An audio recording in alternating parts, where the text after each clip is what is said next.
Hmm. All right, all right, all right. What's going on, everybody?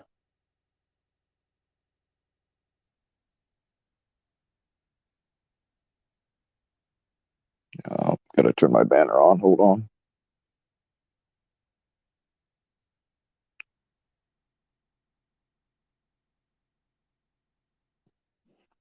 There we go.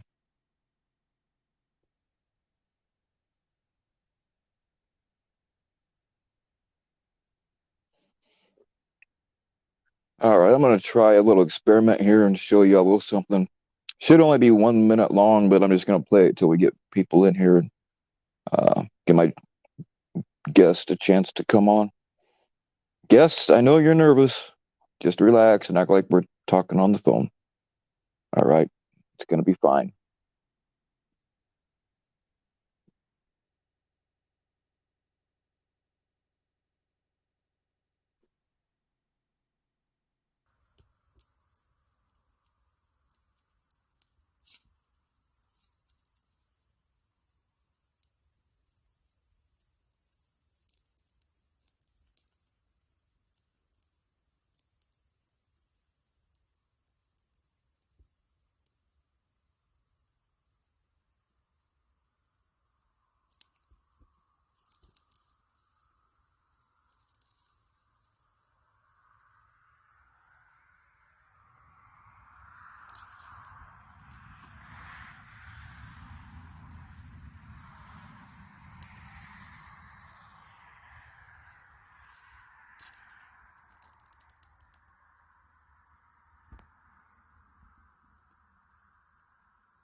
All right, can you guys hear me now? Hang on, I gotta figure something out here. I'm not very smart.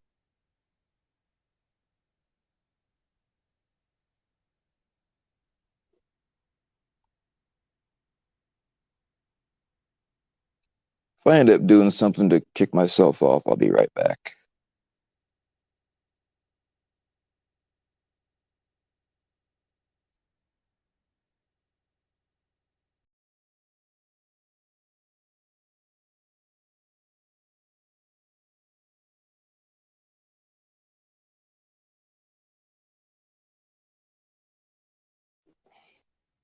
All right, I'm back.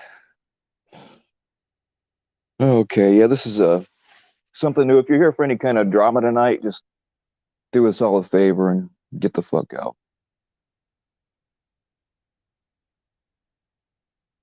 All right, who do we have here? Let me go back up to the top. Man, there's a lot of comments already. All right, Lisa, other Bill, what's going on? 502.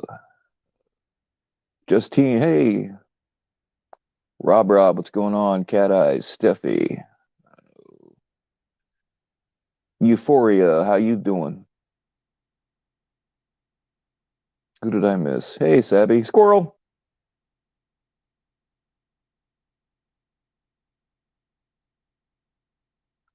What's up, Nick? Hey, kid nurse. You coming up tonight? What's up, JFK? What's up, Bat Mom? Oh, if I missed anybody, I'm sorry. Okay. And the first contestant is. Hey, Torré, what's going on? Nothing much. How are you? I'm all right. Are you still nervous? Yeah, a little bit. It's all right. It's just like when we talk on the phone. No, no big deal. Yeah. Never mind that, there's a bunch of people listening in. It's cool. How do I watch like the chat for like questions and all of that? If you go to at least on Android, if you go to the three dots right next to where the mic and the camera are, Okay. Oh, uh, okay. It says hit that comments. and yeah. All right. All right.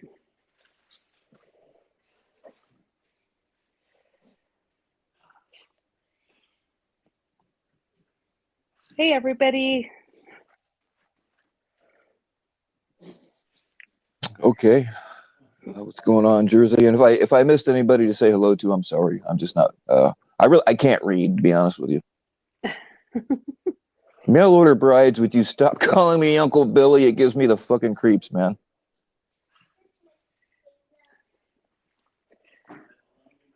Oh yeah, Pat Con, you can fuck right off right now if you want to bring any shit in here. All right, mods. If anybody is disrespectful to my guests in any way, just fucking get rid of them. Jersey. Okay, so um, I mean, we can open this up a little bit. It's primarily uh, about a terminally ill patient's right to die with a doctor's assistance. And Right. something that some other people have brought up that I would like to talk about because I'm in that position of a somebody who's in chronic pain, but not necessarily terminal. Whether they should have that right. I mean, I have days where I wish to God somebody would put a bullet in my head. So I guess we can open up a little bit to that too. But anyway, Tori, you hit me up and wanted to talk about this, so I'll let you uh, have the first spot. Well, for me,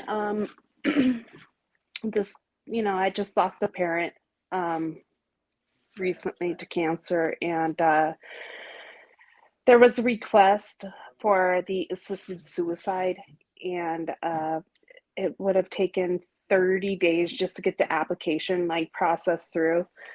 And obviously, the death was right there. It happened within 5 days. And so Yeah, it just felt like, people should have the right to be able to make that choice, especially if you're terminal, instead of starving and not having water or whatever to die. There's people that like are on morphine so they can't feel pain, but I can tell you what, they still feel the fucking pain. Like yeah. it's Morphine gut doesn't always. wrenching. Yeah, um, I'm prescribed morphine, and I can tell you right now, it doesn't necessarily take care of the pain. But if you take care of it, if you take enough, it makes you not give a fuck that you're in pain. You know. Right. Well, or if they get you to that point where you don't have any food or liquids in your body, like they're like borderline overdosing you. Right. Well, I mean So, that's what hospice is. Is there? It's just a long, drawn out overdose for the most part. yeah, it really is. It really is. And in my situation, like the request, like, uh, my parent, sorry, this was very recent, so I It's might get a okay. little Take emotional, take your but time. yeah, You're fine. there was a lot that went with it, like there were doctors in New Mexico that weren't listening or like hearing the situation out or much less gave a fuck about it. But then, God, sorry. You're okay. Take all the Uh, time you need. yeah, And I'm gonna tell you, you got some guts to come up here and do this. I just, for me, I work hospice and I work with people with special needs too, but like to see somebody have to draw out their pain and suffering to either get qualified or um, I don't know, find peace and comfort and everything like that. It's just bullshit. Like, and now, like one of the things that like kind of drew in hospice was the fact that, kids cannot go in the hospital right now under the age of 14 because, All right. all the COVID and all that shit like that. So like people that are ill and they're in the hospital, like they cannot spend time with their family. So they have Right. like it almost seems like it's a forced choice, It's like you go to hospice, if you're going to be with your family or, you can stay in the hospital and hopefully you don't die and you don't get to see anybody. Yeah, it's and I've been in that position too. All you can do for them sometimes is give them freaking lemon flavored sponges on a little stick. And sometimes, and ice chips. And sometimes they don't even let you give them the ice chips because that's water, and they don't want to hydrate them at all. Like a couple of ice chips now and then is gonna save them any. And then they're sitting there and their mouth's all dried out and they're uh, obviously suffering.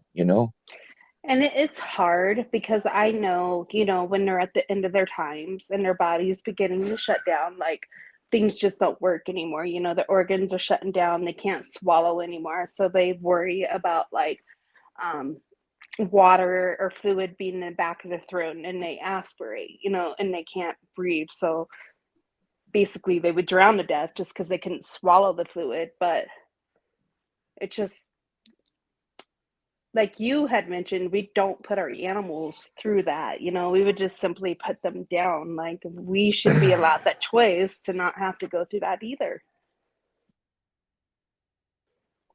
Right. Yeah, there needs to be a way to speed things up. And I believe Kidner said that Kidner knows all the stats on this. I hope he comes up. Um, I believe that I think he said only 10 states it's legal for a doctor-assisted suicide at all. And we can talk about the Dr. Kevorkian thing later on too. But um, it's just, 30 days for somebody who was suffering. Granted, I'm an old farm boy, and I understand that a lot of people don't like what I'm about to say, but if I see an animal suffering and it's beyond help, or maybe it could be helped eventually, I just grab it. And I know you can't do this to people, but I just grab a 22 and I pop them in the head and they're suffering. Right. You Right. know, And, but then I would morally do that too. I would. I would. If I had to. mhm. But if you did that with a person, you'd what, get murder. So Yeah, like Dr. Kevorkian. I remember that whole thing. I think it was in the was it late '80s or early '90s. Um, he was traveling around in a van with basically the same things they use for lethal injections, and it wasn't legal, so they charged him with murder. it's crazy.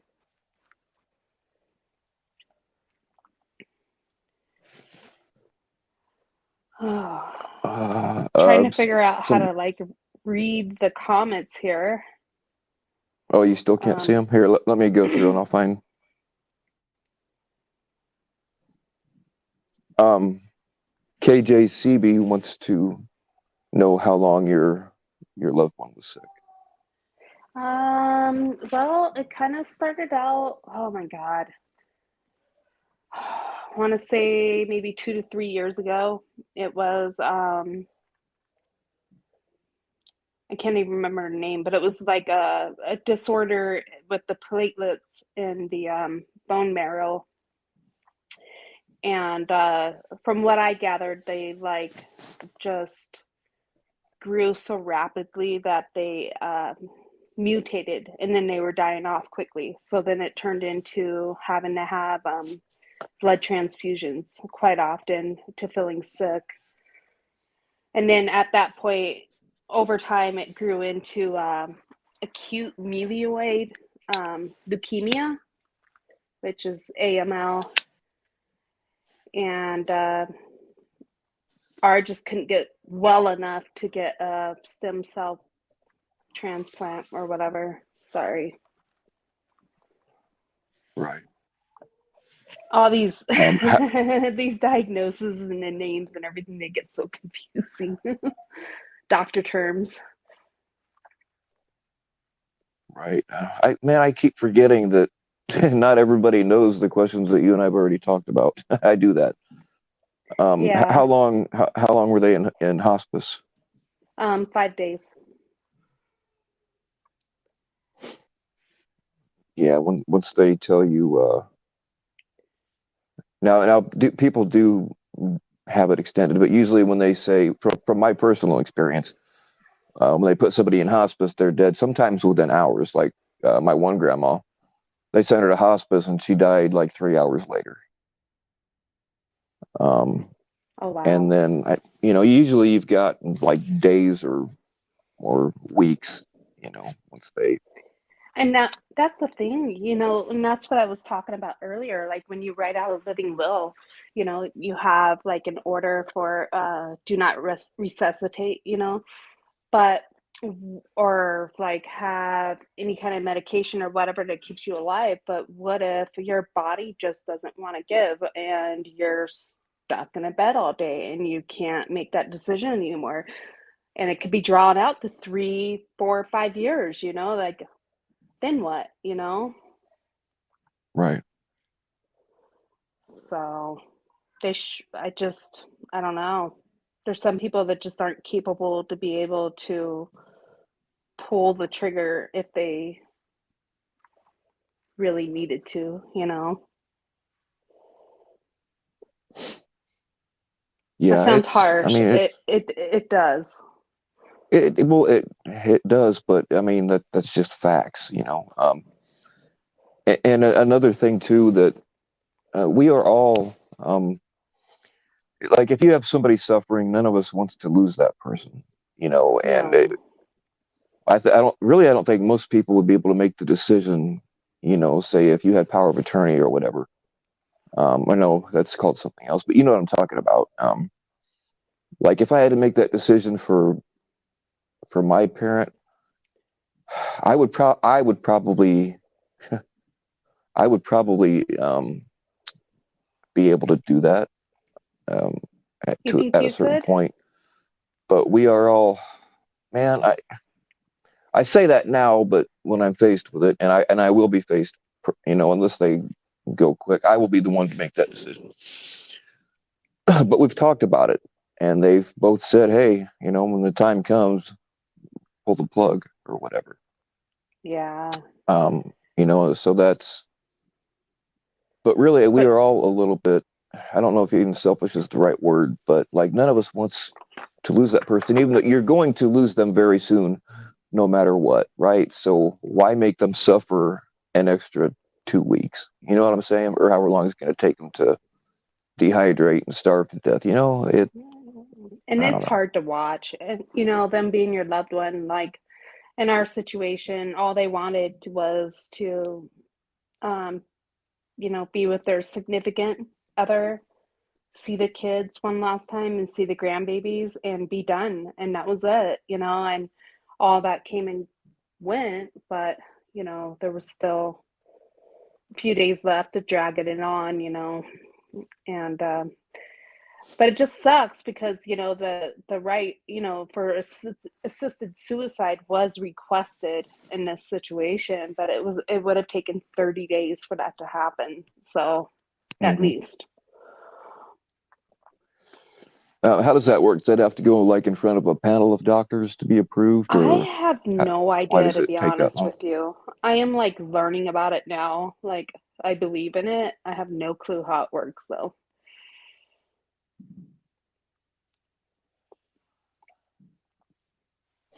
Right. I I don't mean, even know if I did. insurance covers that or anything. Well, if they're doing it strictly by the dollar amount, and most of them do, they probably would, so they wouldn't have to keep paying for the care. And I don't know Yeah. what I would imagine the doctor that actually presses that button probably gets paid a lot because that would be a lot to weigh on you. Yeah. Yeah. And if it doesn't weigh on you, then you're a psychopath. I know. But you know what? It's natural. Like, this is just a part of life.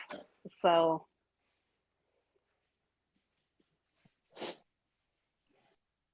Yeah, I mean, we all die. We're all either going to face this ourselves or know somebody that we're close to that's going to go through it. And a right. lot of people here already have been through that, and I don't know. Is that one woman on that was on last night? Her husband did the assisted suicide. Oh, Jane, I don't. Oh, I have been reading the comments. I'm not sure if Jane's in here or not. Jane, are you in here?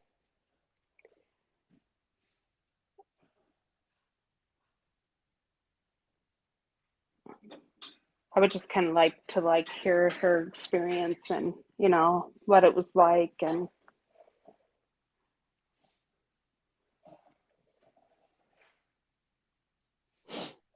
Yeah, I'm pretty sure that was Jane.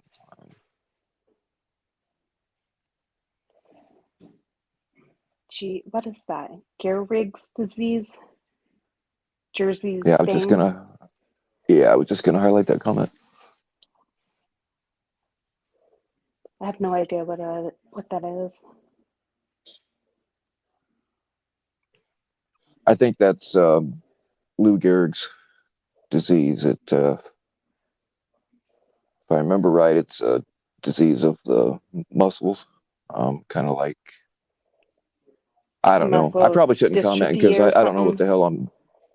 Oh, It's a form of cancer. Okay, I know it's very debilitating.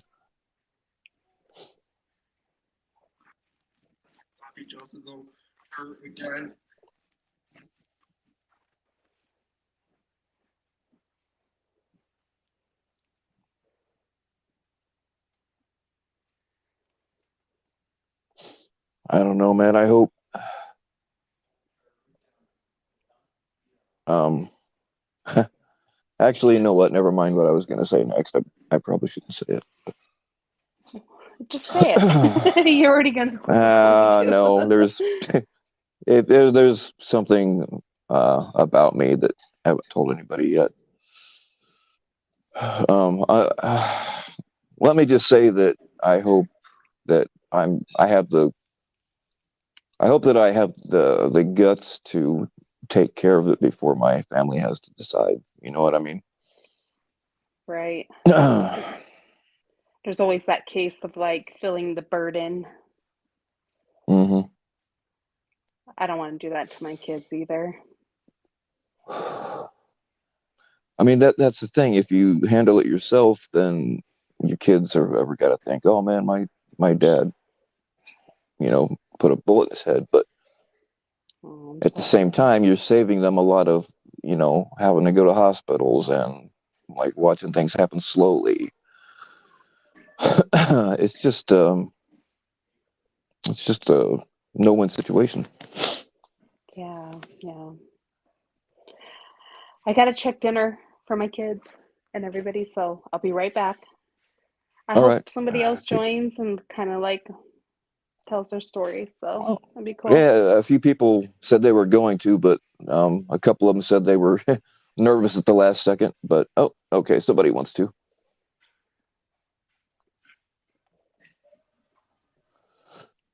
Hey, kid nurse, what's up? Hey, what's going on, man? Can you hear me okay? Yeah, you sound good. Good, good. Hey, Torré, good to see you. Good to She's see going you to make too. dinner, I'll be so right back. Okay, then. so if people don't know, kid nurse is actually a nurse practitioner, right? Yes, uh-huh. Okay. Why am I telling your story? You know it better than I do. Go ahead, give us your background.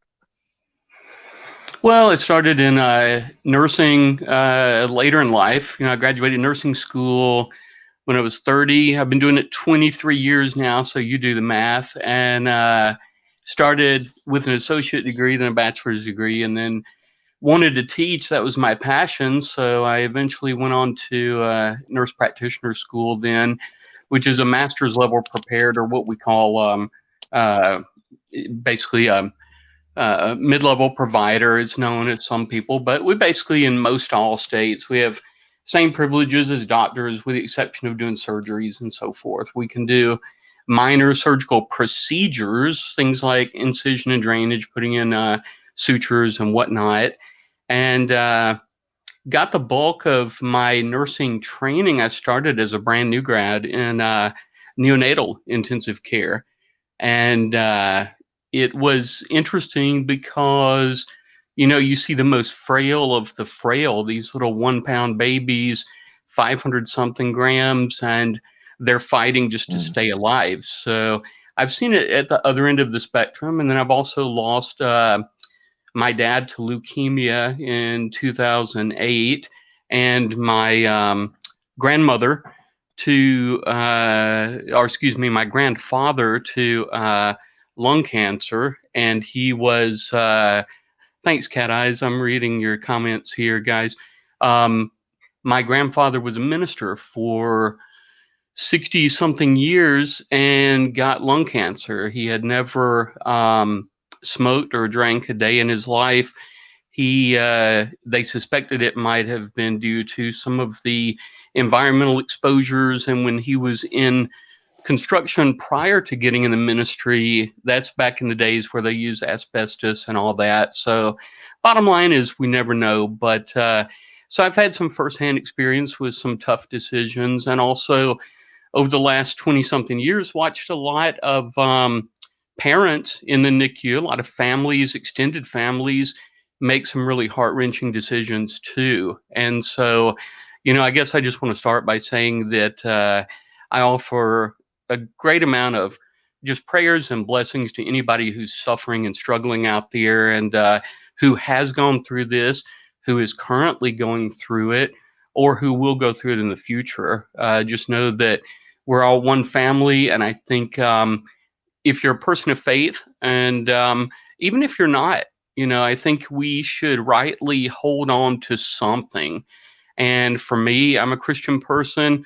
I don't try to push that belief on people, but I do witness to people who are willing to listen. And I just simply, just basically offer prayers and blessings to anybody who is going through a difficult time, because it can be really debilitating. And what I've learned through all the years of doing this is that many times it helps just to listen. People need to hear that someone's out there for them. So that's basically, in a nutshell, my contribution. And I kind of wanted this to mainly be about Torré's stream, but certainly I'm willing to contribute any way necessary. And Torré, I appreciate you being up here. And if my presence hopefully lessens your anxiety a little bit, then hopefully I hope then that can happen as well. All right. Cool, man. I appreciate that. I really do.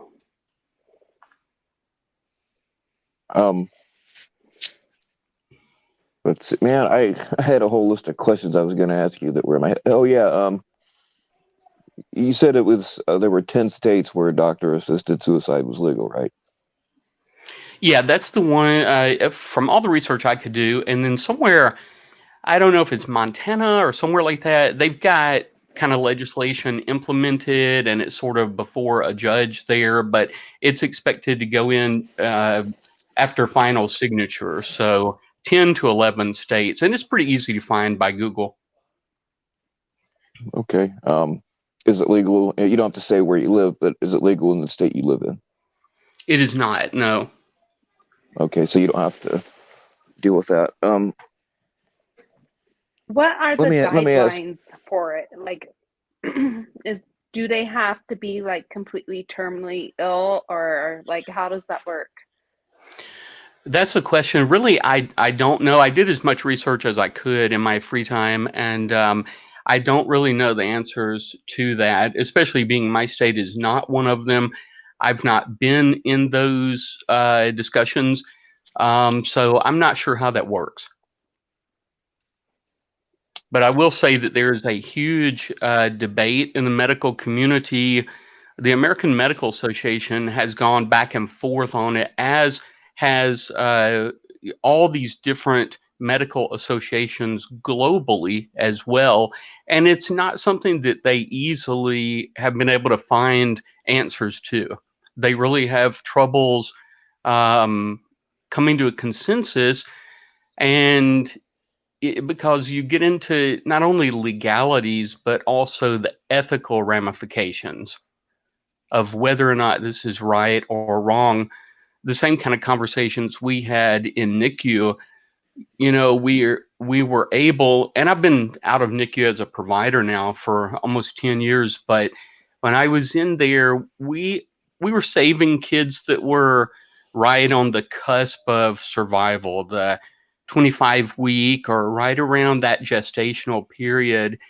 And they have a vast amount of perhaps cerebral palsy and different things, and some of them profound disabilities. And you know, the discussion in the medical community as a whole was how much of a favor are we really doing them?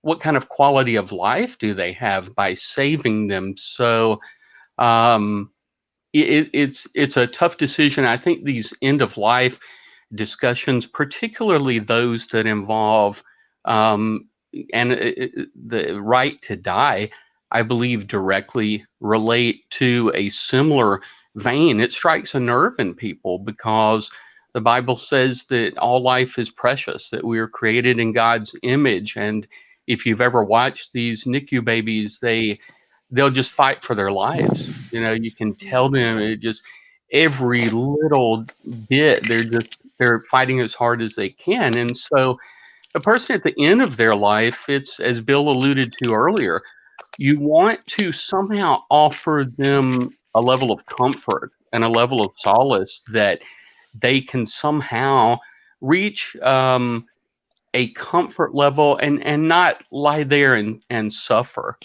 The idea that we were created not just to endure, but to prevail as a society, as a human race. And so your compassion kicks in and you really want to do the best you can by patients. So far as specific, I don't know the answers to that. I do know that despite the criteria, it has been a long-standing battle, if you will, among the leaders in the medical organizations for many years now, and they haven't even reached a consensus. Wow. Wow. I'm glad you Yeah, came there's on. like, It's like, oh, go ahead. Go ahead. Go ahead. I was just gonna say that there's no one right answer.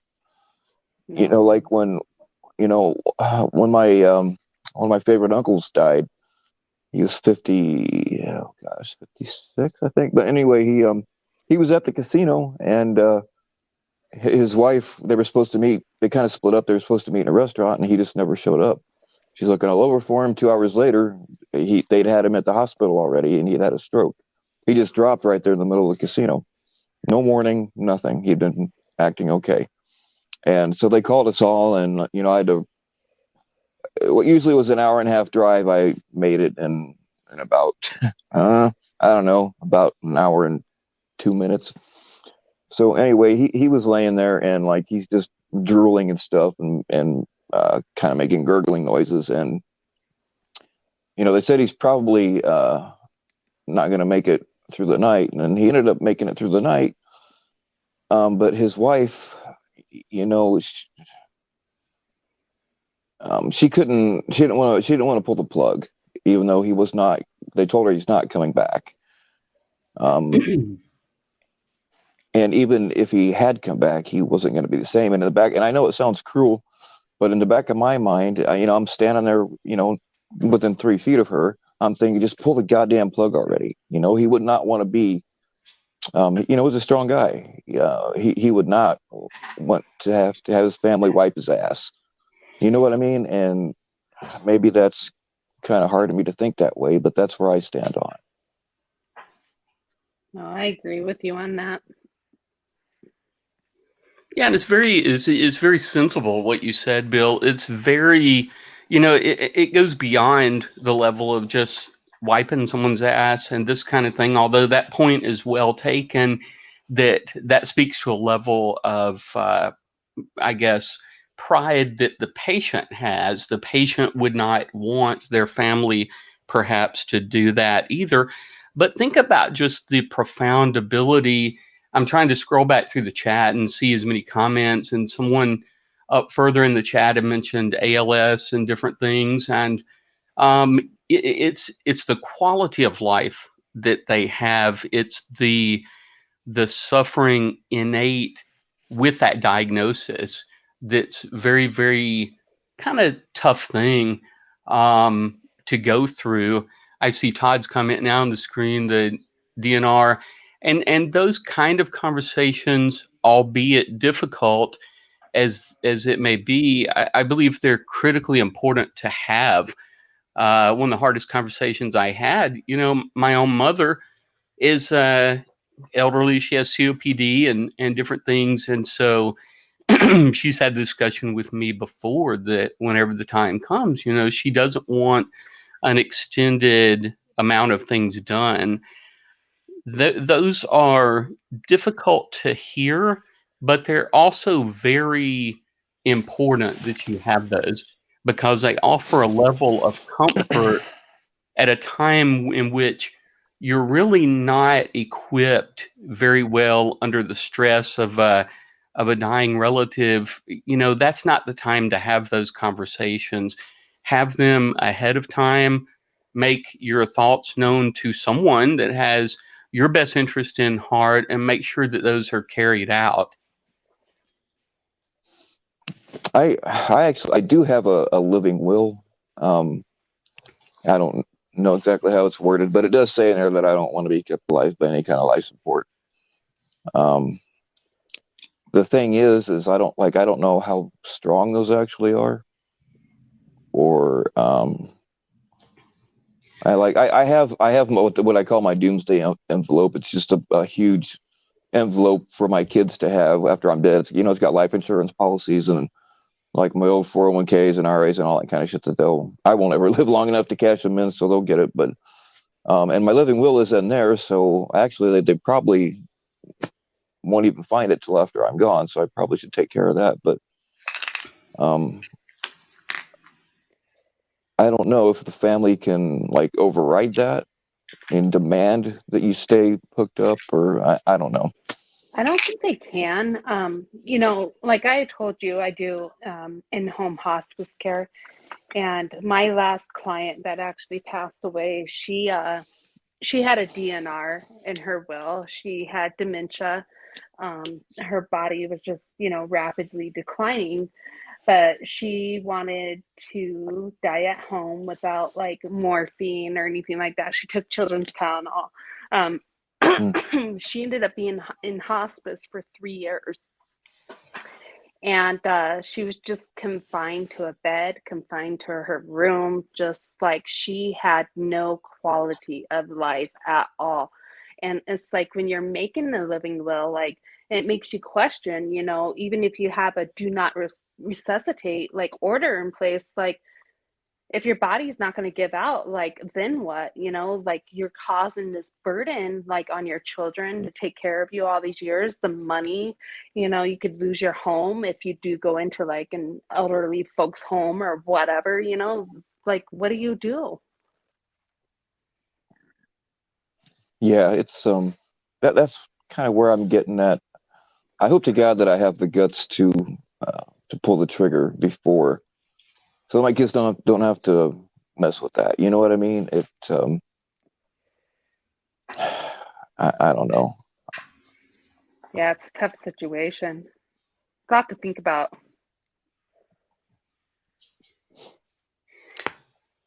Well, and it's important, Bill, to have these conversations with your children ahead of time, because you mentioned pulling the trigger and this kind of thing.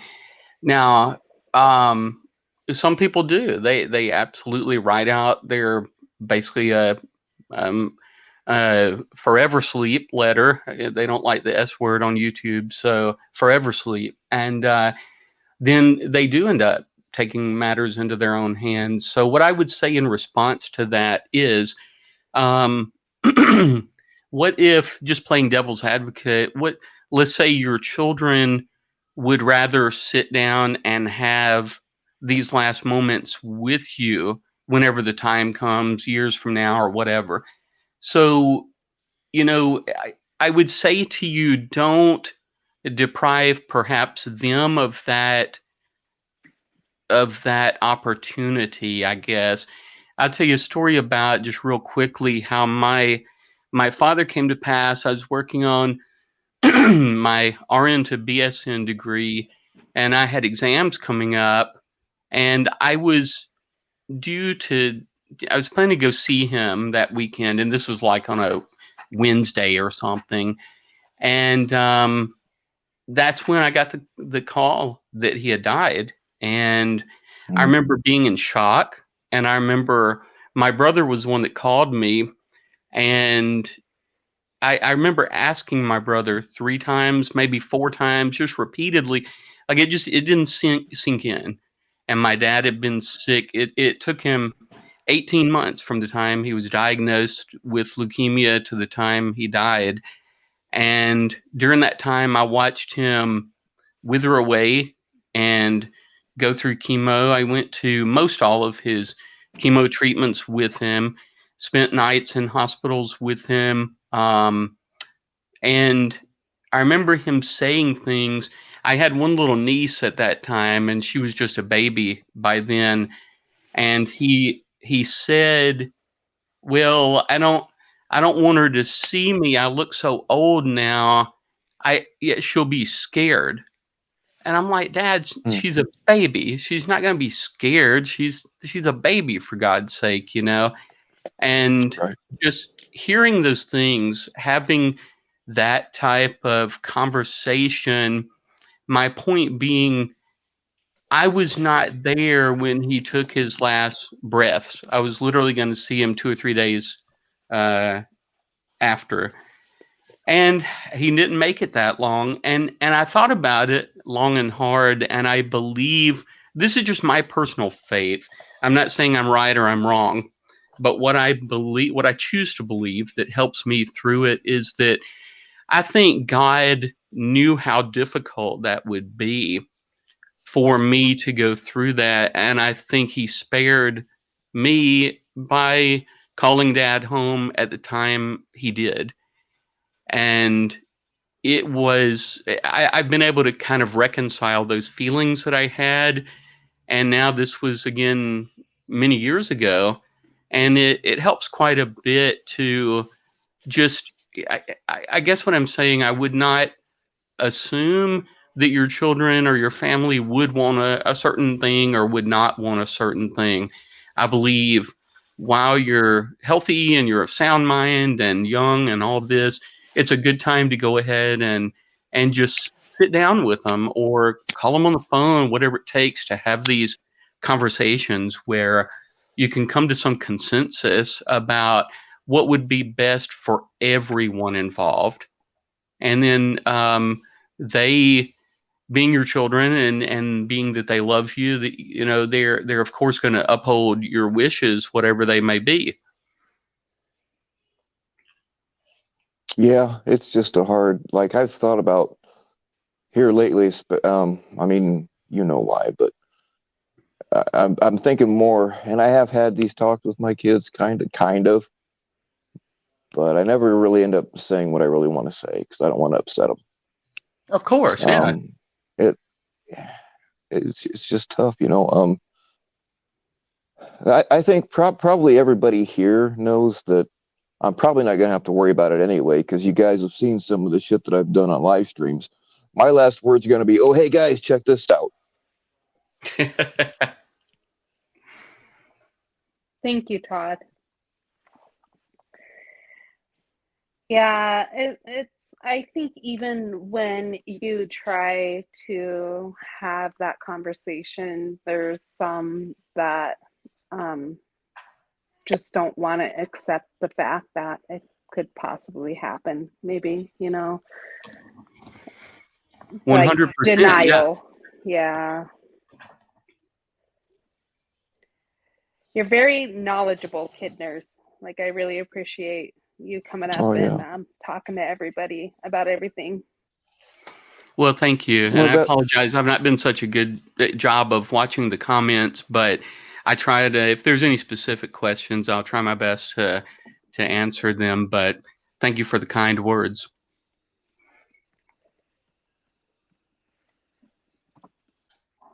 Yeah, JFK. I've been there have been so many times where doctors or whoever be like, you should be dead, and that's happened quite a few times. But so I've been pretty lucky, I guess. But yeah, I've used up more than 9 lives. You're still here for a reason. People Amen. keep That's telling me right. that, but I wish but I wish God would hurry up and fucking tell me what I'm supposed to be here for so I can get it done. Yeah. Well, on that note, I'll just share just a personal sentiment. You know, how I said I'm not uh, I don't push religion on anyone. I think that's a very personal thing with each individual. But if there comes a time where it might help someone, if it helps just one person, then I'm willing to share. And so I'll just share. Just my witness is a simple sentence that really I was probably the better part of 30 years old before I realized, our real purpose here, mine at least, is to serve God by helping other people. And that's it. Once yours may be something different or whatever, but I just share that as a way to open people's eyes and perhaps their hearts and just say, for me, life got abundantly more clear after that. It got much more focused. It became much more like a weight lifted off my shoulders.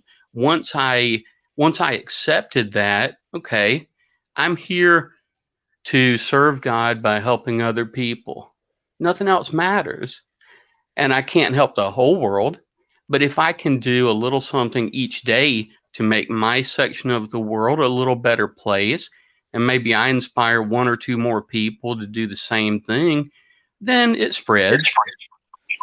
And so I'll kind of say something, again about my late grandfather. My late grandfather, being a minister, imparted a lot of wisdom to me over the years, and he helped me a lot to understand some theological things and some just kind of life questions.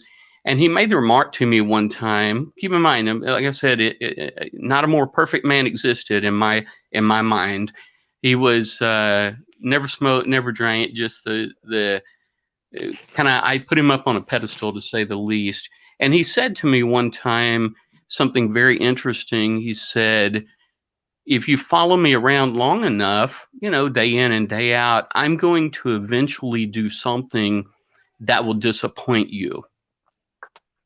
Wow. And that Sure. just hit me like a ton of bricks, and that lifted more weight off my shoulders. Like, okay, it is actually okay to feel like you kind of fall short every day. You're kind of just muddling through life, and sometimes people don't realize we are our own worst critics. We are Mhm.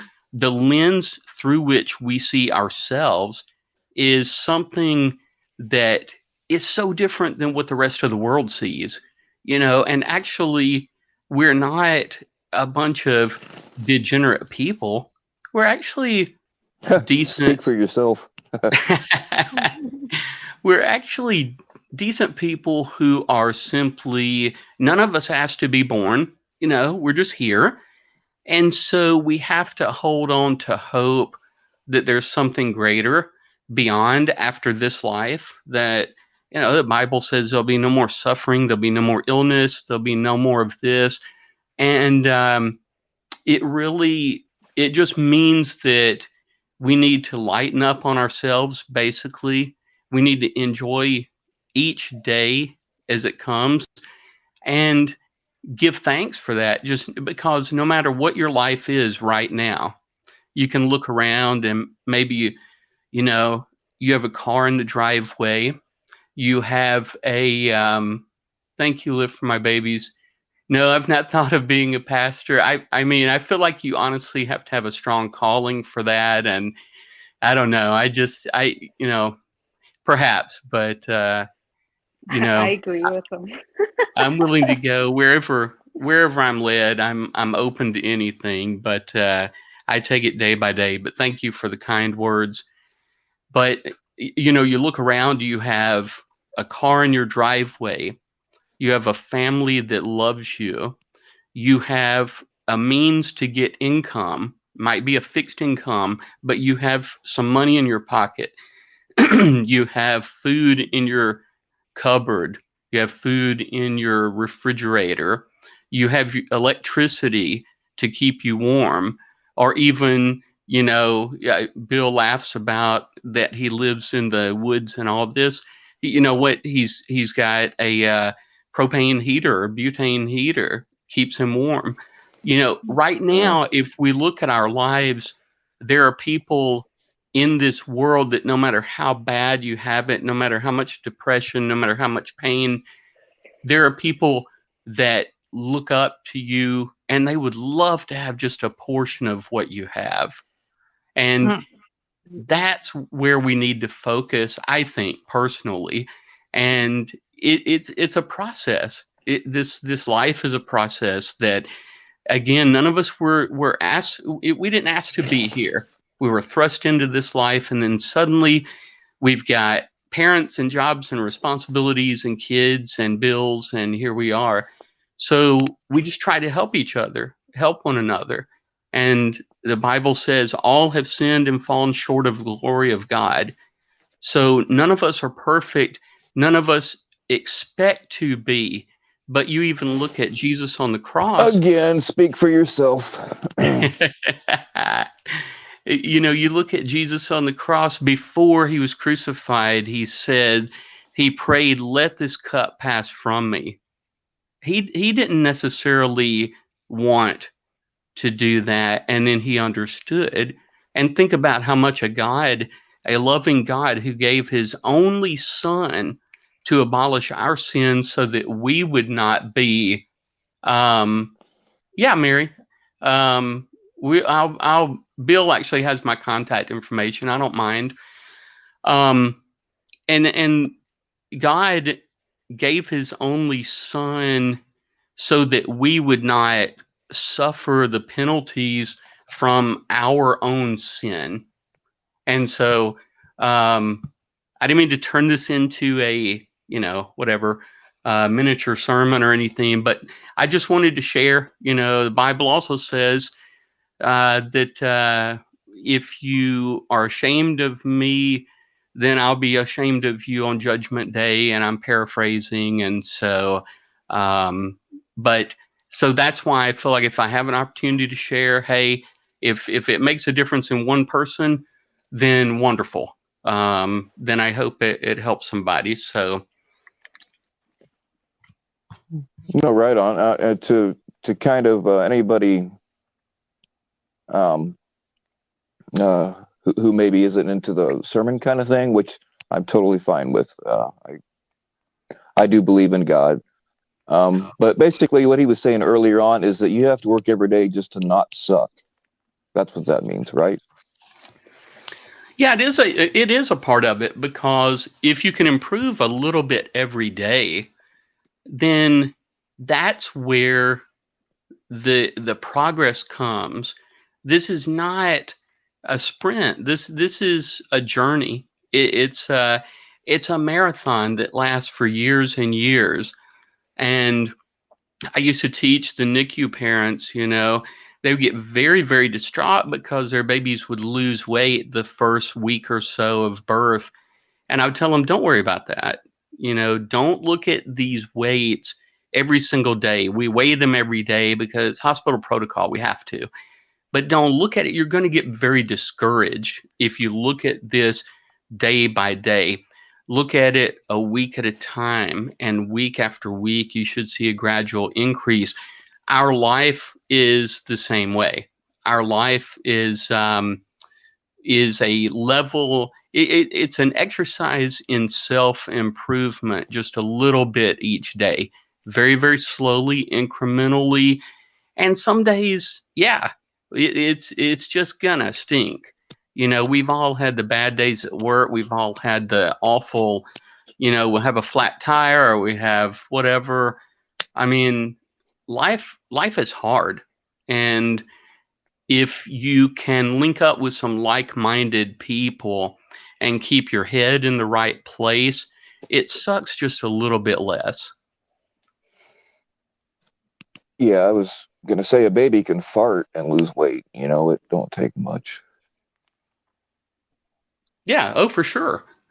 Well, there's a whole study. I mean, the whole chemistry is that, they if they're not sleeping, they're burning calories, and they have those what we call brown fat on the abdomen, on the back, and they will metabolize that brown fat, and when they do that, it increases their caloric demand, so they incrementally will lose weight. Then that's why the first thing we do when a baby is born is we take that wet baby and we dry them off and get them stimulated, put them under a radiant warmer, intubate them if necessary, whatever other things need to be done. But the main thing is getting them where that energy expenditure is less, because yeah, if the bottom line, if they're not asleep, they're burning calories, and calories are what they need to grow and put on weight. My grandson is in the top 3% for weight. He's at his 5-month checkup, he was the size of a 1-year-old. Oh, wow. Wow, that's something. Yeah, yeah. Mary, Thing if you is, I want to mean, come up and big tell your big story. babies. Yeah, come up. I threw the link out. There are a couple people that I've talked to the last couple days that, well, they were like you, Torré. They really wanted to come up, and at the last minute, they're like, "I'm too nervous. I can't do this." And It's but hey, hard. Torré was nervous as hell. But like I threatened her to be on here or else. Um, Actually, what I do tell people is just relax and just act like we're talking on the phone. You don't have to look at the chat. You know, it's cool. But if you're too nervous, I get that too. Yeah, yeah. I mean, there's been times where, God dang it, somebody get rid of the sex bot. There's been times too where people would have requested a stream, and then they don't show up, and I'm sitting here with my ass hanging out. So, but I am glad that you showed up, Torré. I appreciate it. You too, Kid Nurse. Thanks, man. Thank you. Good to be here. Hey, Thanks for Kid having Nurse, me.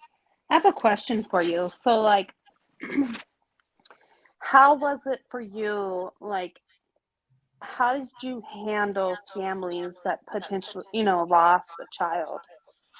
Did you talk to them yourselves, or like what kind?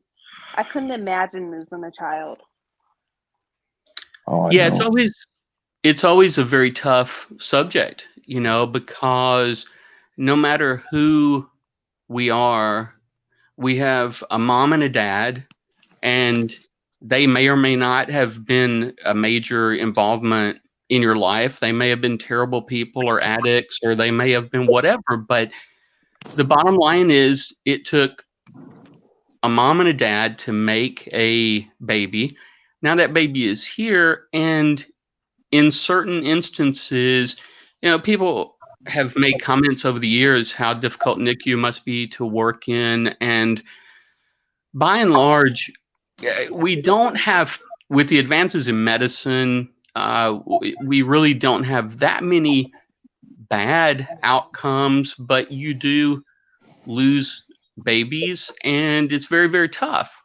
And when you talk to those parents, I have found personally that it helps quite a bit to do a lot of listening, because they just need to get those emotions out. And when you talk to them, sometimes they don't know what to say, and that's okay too.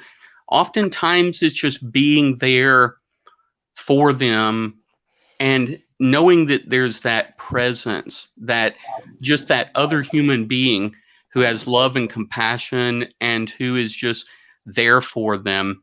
And it comes with reading the room. If you've got a mom that's hysterical and in tears and all this, it's a little different situation. And we had one one father, this is an interesting story, Bill, with your kind of law enforcement background. You'll appreciate this. We had a baby born to a drug addicted mom, and we knew the baby was really too early to survive. I forget how many weeks now, but we knew it was likely going to expire. And that dad was calling the NICU because the baby did die, and was calling the NICU, threatening to come up there and shoot up all the nurses and doctors and this kind of thing. Mm-hmm. So pretty soon we had the county sheriff up there, and there were police reports, and of course every NICU, so babies don't get stolen, every NICU in the country is locked down, so you can't get in it without someone buzzing you in. But you know, some of them. An interesting story about that is he was actually supposed to be. He was already on probation or under arrest because he was supposed to be on a work detail anyway, working off a fine. So he never showed up at the work detail that day, and so instead he went to jail again for, felonious, threatening calls or whatever it was.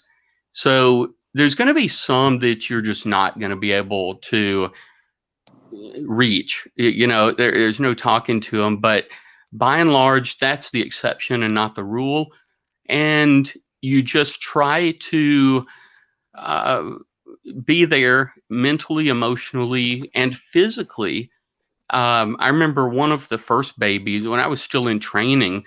One of the first babies that I ever did postmortem care on. Those babies, they have to be cleaned up and prepared for the morgue just like any adult body would. And I remember taking this frail little baby, and with babies, generally when we cut the umbilical cord, we get them back to the NICU, we will put a betadine solution on their umbilical cord as kind of a infection control type thing. Mm-hmm. So their cord is clamped, and a few days later it's dry enough we can take the cord off, these kind of things. So this little baby that I had that had expired, I took and put betadine on the baby's cord, and my preceptor looked at me like I was insane, like, you don't have to do that. And I said, look, I understand. I don't have to do that. For me, I have to do this, even though this is a baby that has expired. I've got, in my mind, I owe him this same level of care that any other baby would receive. And I had the same. I'm sorry. No, man. No, go ahead. I was going to say 2019, which is in 2019, I'd been 2 years. I hadn't had any drugs or alcohol in 2 years. And kind of what got me to relapse is my last living friend shot himself, and I had to be the one to find him. And like I think I've told the story before. I don't want to tell it all again, but anyway, his mom called me and said, "Hey, have you seen JB in a while?" I'm like, "No, I haven't heard from him in a couple of days," which wasn't abnormal. But he had missed work, and that guy never missed work. They called his mom, and she called me anyway. I knew what I was going to find when I got there. Now, he would never, ever say, "Hey, I feel like killing myself." He would never say even anything like that, God.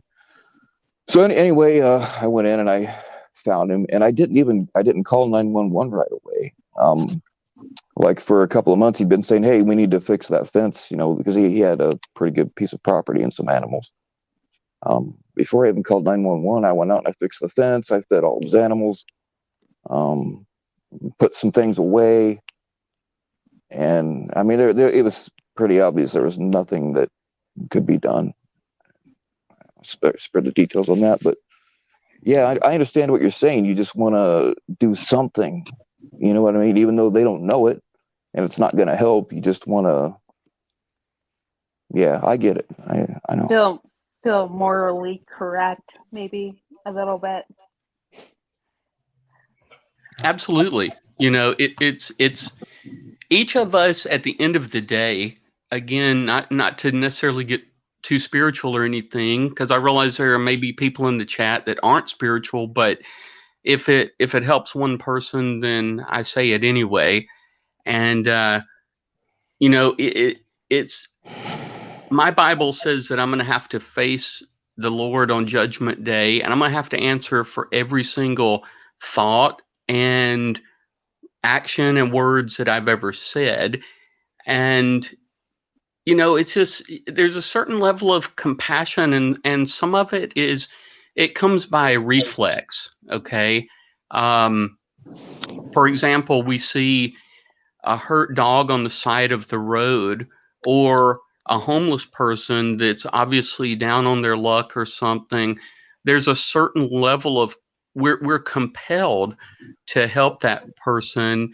And that's a way I have tried to approach my medical career, and treat people a little better than, there's Bill and I are Eagle Scouts over here. So, there's a saying in the Boy Scout handbook: let no one say there was beauty before you No, came. I gotta make a correction. I was a Life Scout. I was real close to Eagle Scout, but like I had everything done, almost everything done to do it, but hadn't waited yeah, I only made it to Life Scout, but I was very close to Eagle. I'm sorry if I misled you or something. But anyway. No. I mean, I knew that you had said that. It was just, making the point that Well, I we mean, just to me, that's like stolen valor if I say I'm an Eagle Scout and I'm not. So there's a lot of work to it. So yeah, I'm sorry. Go ahead. I got no problem. But it's we just have to do, as long as and Bill said something the other day that really resonated with me. It is, why do we do these things? Because we do them from our heart, because your heart is in the right place. Your emotions are in the right place. You come from a place of purity, not a purity that means we're without sin, but a purity that means our intentions are pure, that we truly want the best for someone. And I started years ago in my nursing clinicals, 97 or 98. And I used to just say a quick little prayer on the way to clinicals, walking into the hospitals, that just, Lord, let me say something to someone today that might help them. Maybe I'm just that voice of reason, that one sentence, that kind word that maybe they needed to hear. And you do it every day. It's like one of my preceptors said, that's why they call it the practice of medicine. We practice medicine every day. We don't get it right every day, but we sure try. And I think life is really no different.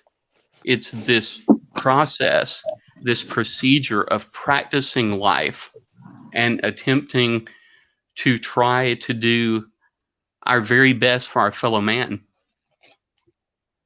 I wish I had your attitude, man. I'm pretty much convinced that Me everything too. sucks most of the time. Real here, there's guys, there are a lot of really nice comments. I can't post them all. I wish I could.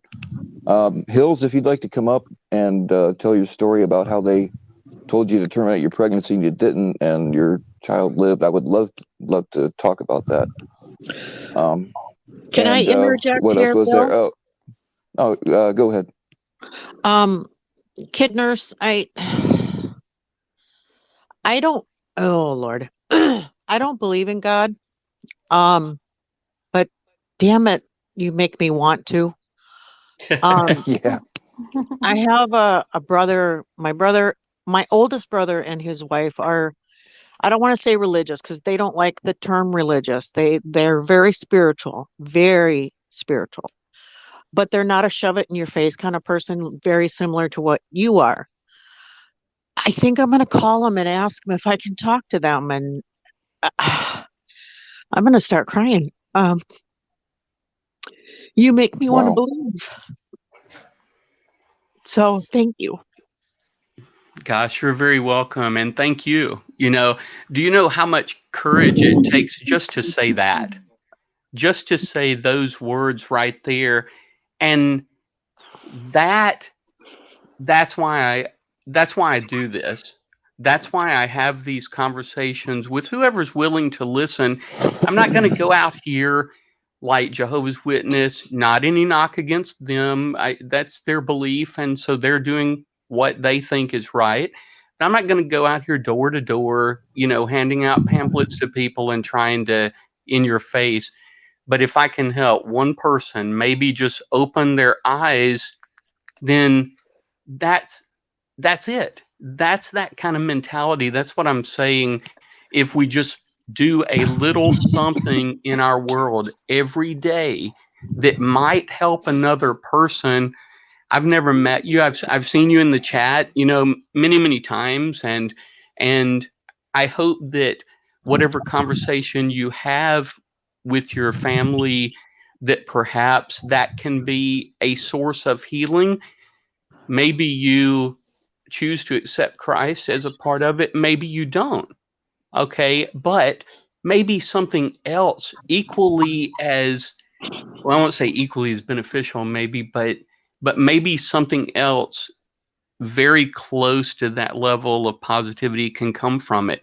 Maybe there is maybe a bridge that was burned some time ago, or maybe there's some ill feelings over a certain issue, and maybe Well, just your approaching them here's can help you, here's the thing about religion. I am not a religious guy.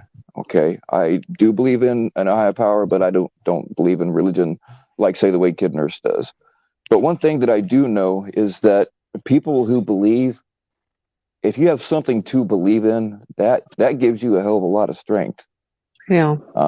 You have all these different kinds of religions, and they all believe their ways. But one thing they all have in common is when you have something to believe in, it helps you. Really, regardless of what it is. So, I mean, I don't knock Yeah. anybody for their beliefs. I myself, I'm a deist. I'm not going to get into what a deist is. Y'all can Google it. But yeah, it is an awesome thing when somebody finds religion and they get excited about it, and you should go with it. Yeah, and I think one of the things that I've because my brother didn't used to be religious or spiritual in any way, shape, or form. He was the biggest atheist you'd ever met in your life. Sure. But since finding his faith, I just see this sense of peace in him, and I'm jealous of that peace. I want that peace. You know what I mean? That peace within me. I'm sick of struggling with Hmm. the stupidest little things sometimes, but and I've since he's become spiritual, I've often thought I need to talk to him. I need to find out how he, found that within him, because I never got it. I didn't, I grew up Catholic. I went to CCD, Sunday school, things like that. It never clicked. I never got it. It was never a thing for me.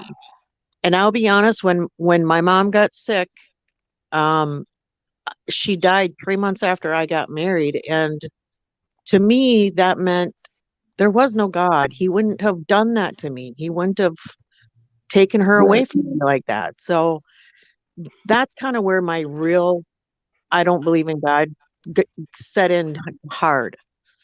But just listening to you tonight is it's just, it's making me so calm. Good. Well, I thank mean, you. look, And So I anyway, was raised hardcore Southern Baptist, and that gave me, because it was constantly shoved down my throat in the way that it was, that gave me, I actually had a disdain for religion for a long time. I've been an atheist, I've been a Buddhist, I've been blah blah blah. I even like, I was never a Satanist, even though my parents thought I was because of the music I listened to. But like, I've studied like LaVeyan Satanism, and I'm not going to get into that. But um, Basically, whatever you believe in, if you believe in it strong enough, then it's going to help you. It's going to lift you. Mm-hmm. You know. I do have Yeah. a question for Kid Nurse, and Okay. it is, I want to know your personal feeling on the right to die. You're just gonna come right out with it. Okay, I got you. Okay. Yeah, I just want to know like how you feel about it, and not only in just terminally like ill patients, just people who suffer chronic pain or have long-term, just like traumas or whatever, like the whole situation. Right. Well, traumas and terminal illness are, kind of two different conversations, but I'm going to try to give the thank you, Jacob Silva, for putting that up.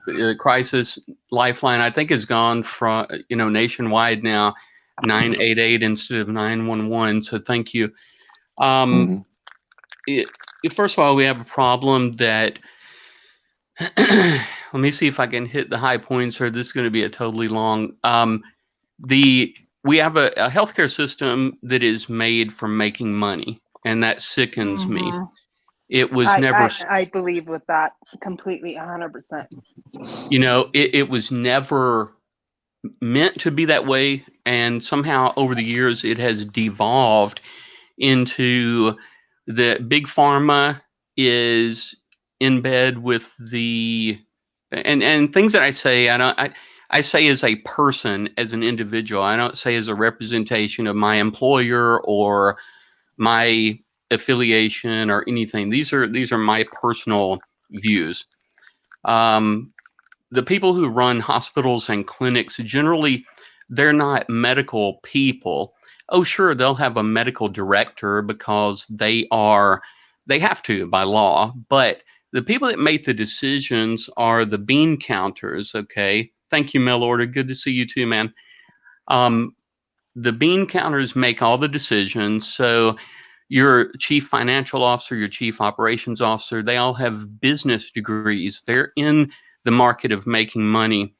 I live in a relatively rural town of about 38,000 people, and we have a regional trauma center here that, 15 years ago was making $100 million profit in a year. That's profit. Now consider that. But they're going to come Mm. after someone who is working two jobs, 70 something hours a week, and they'll bankrupt them because they can't pay a medical bill. It's really insane. I've had bills that I have had turned over to collection before, and I'm like, I never even received a bill from you. What the heck? And Yeah. so when you understand that, you begin to understand a little bit more about the motive behind hospitals. Hospitals, the American Medical Association, and all of this are designed to make policy that makes money.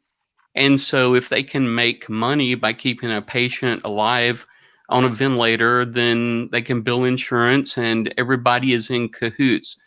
And so they, of course, don't pass this profit along to the nurses or to the orderlies or to the, your staff that works in your cafeterias and whatnot. So um, you have to understand that, first of all, that behind all medicine, modern medicine, there's a motive of profit.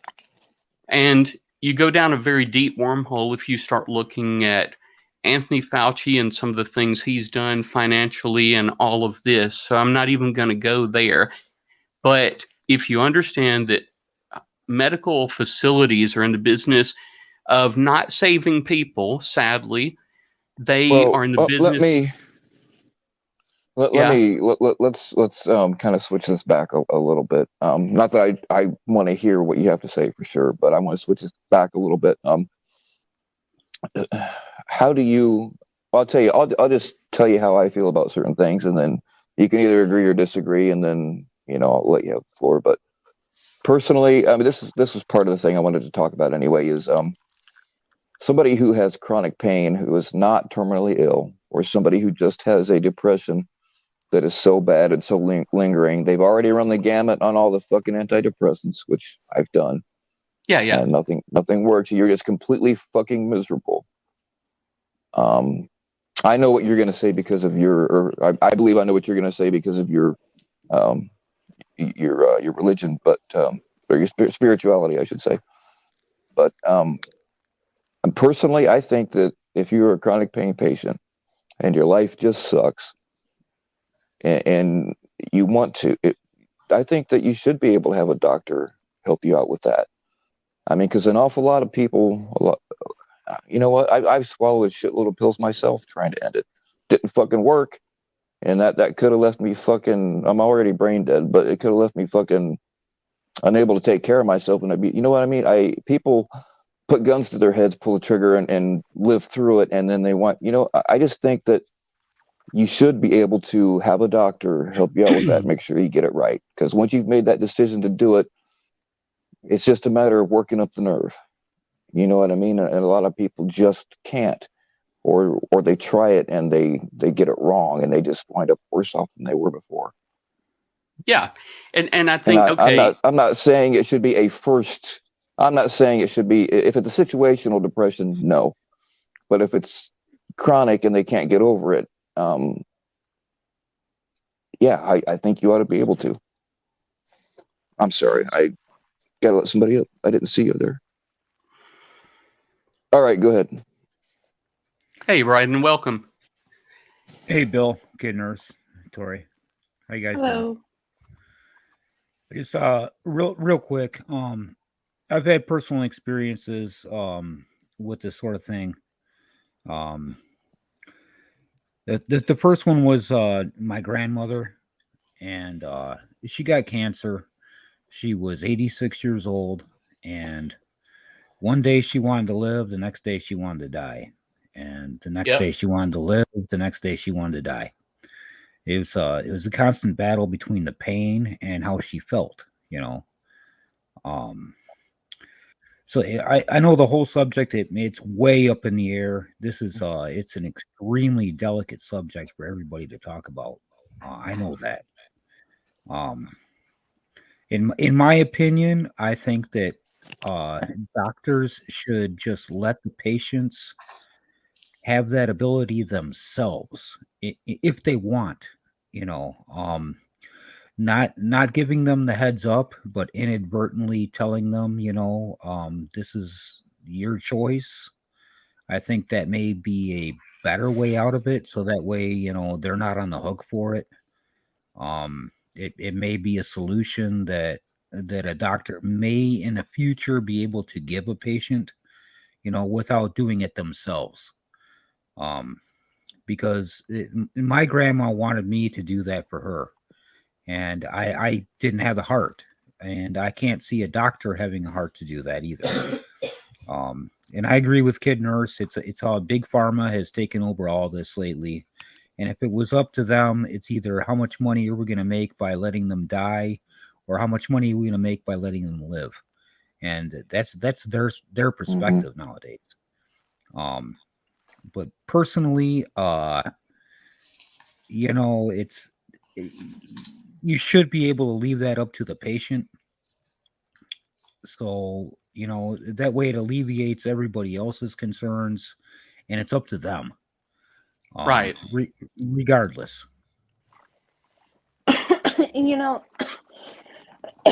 Excuse me. And I know, the 10, 11 states it's legal here, but then I don't know what qualifications that have to happen, but just the fact that, some of these people are terminal and they have the right to choose, but then, it has to get qualified and go through a process and everything. And a lot of people, when they're at that time, they're ready to be done then, or they suffer through and pass away before, they can get qualified for something like that. I just feel like if they're already on their deathbed and they don't want to do the whole hospice experience, or, live out the starvation and the dehydration and everything, they should just be given that choice to go ahead and go.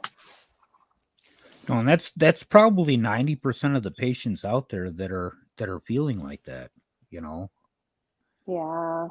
And it's really sad. And the other thing is that the law stipulates that you can only have so much meds. You can only have so much morphine. You know, you can only do so much, and yet the pain is constantly there for some of these people. Oh, it is. It is. And you know, I hate to say it, but I mean, some of these drugs can't take away all the pain. It's just impossible. It just doesn't happen. That's the thing. I mean, we all know I have tons of experience with pain pills, and a lot of times it does not really help the pain. But if you take enough, you just get fucked up, and you don't care that you're hurting as bad. And that's what I It do. knocks you out, and you can't even think. You can't. Yeah, I mean that's the shit does not work if you take it like that. And I am not encouraging anybody to not take the pills like you're prescribed, all right? But when you take it like they prescribe, it don't fucking work. You know, so what are you gonna do? Just keep taking it like they said, which is absolutely useless. Or, you know, every so often you can take a few of them and feel better for a little while. Exactly. You know what I mean? And, you know, and then Get there's the little breaks from it psychological here and aspect of there. Or just be able to get up and fucking go out and chase a squirrel or some shit, you know? Right. You know, like I was saying, then there's a psychological aspect of it. You know, now once you're on these drugs, it's going to alter your brain. It's going to alter the way that you're thinking. And then, you know, the doctors are going to be saying, well, you're not in your right state of mind. So how are you able to make this decision? You know, and so it leads you down another path. So In our situation, you know, in hospice, the decline was so rapid. You know, the leukemia had spread so fast, and there was the development of fluids around the heart and the lungs, which were quite painful, and they had removed the tube, you know, while being in hospice. But even like all the morphine that, you know, you had given a person, the pain was there. You couldn't even really, you know, hug or anything like that. And you would get a moan, and unless they were like just completely unconscious, you know? Mm-hmm. Well, it's a sad story. Yeah. Go ahead, Bill. Like we are kind of, and it's all of us, and it's totally understandable, but we are all, when we are watching a loved one that's in that situation, we are all, I feel like we are all selfish to a degree because we don't want to lose that person. But that person is fucking suffering. You know what I mean? And like we said before, if you saw a dog that was like that and you couldn't do anything for him, you just put them out of their misery. I mean, obviously you can't do it like that with a human, but you know what I mean? It's because we are selfish and we want to hang on. I feel like we are. Feel free to disagree, but I just think it's because we are selfish because we don't want to lose that person. No, you're so right. And it's very true. I think sometimes that overrides is okay. What are they feeling? You know what I mean? Yeah, I agree. You know, it's a 50-50 thing. I mean, half of the time we want to say yes, you know, it's okay. You go ahead, do it. And the other half says, no, we don't want to lose them, you know. So it's a mental struggle for a lot of us. Like I said, I've watched it. I've watched it happen a couple times. I remember I had my uncle, he was dying of liver cancer, and he went in a bathtub and he had nothing but ice, just a bathtub full of ice, just to numb the pain. And he wanted to go, and he wanted to go so bad, but then 2 seconds later, he didn't want to go. He wanted to live, and it's a constant struggle. And you know, in some of these patients, they want to go, and that's all they'll talk about. Is I want to end this, and you know, and that's all they'll say. You know, I think too, like just watching them, like they're not ready to leave their family either. You know, like they're watching everybody around them mourn and saying their goodbyes, and they're obviously having to say their forever goodbye, and even though they know they're dying and they don't want to suffer, but they I'm sure it's really hard to say goodbye. Sometimes I think that in that situation, if the patient wants to, and that's all they're looking forward to, let them make that decision themselves. Don't leave it on a doctor. Let them do that themselves. You know what I'm saying? Okay, I think guys, that maybe they had the right to do that. I don't know. I'm sorry, Bryden, you can pick up right after this. Guys, I haven't been watching the chat real well, but I understand that there's some kind of drama going on. Cat eyes, nevermore. I love you guys, but just fucking knock it off. Yeah, you two. Quit All right. fighting. I'm sorry. Sorry, go ahead. And anybody else involved, just cut the shit out. Well, that was pretty much what I had to say about that, man. But then there's another aspect of this whole situation, whereas, like the patients that are brain dead. I don't know. I got in a little bit late. I don't know if that was covered or not yet. It's yeah, a little bit, but it's fine. You can go ahead and say what you want. I mean, I'm brain dead, and they still haven't pulled my plug. You're talking, man. You ain't brain dead. That's a total different category of that.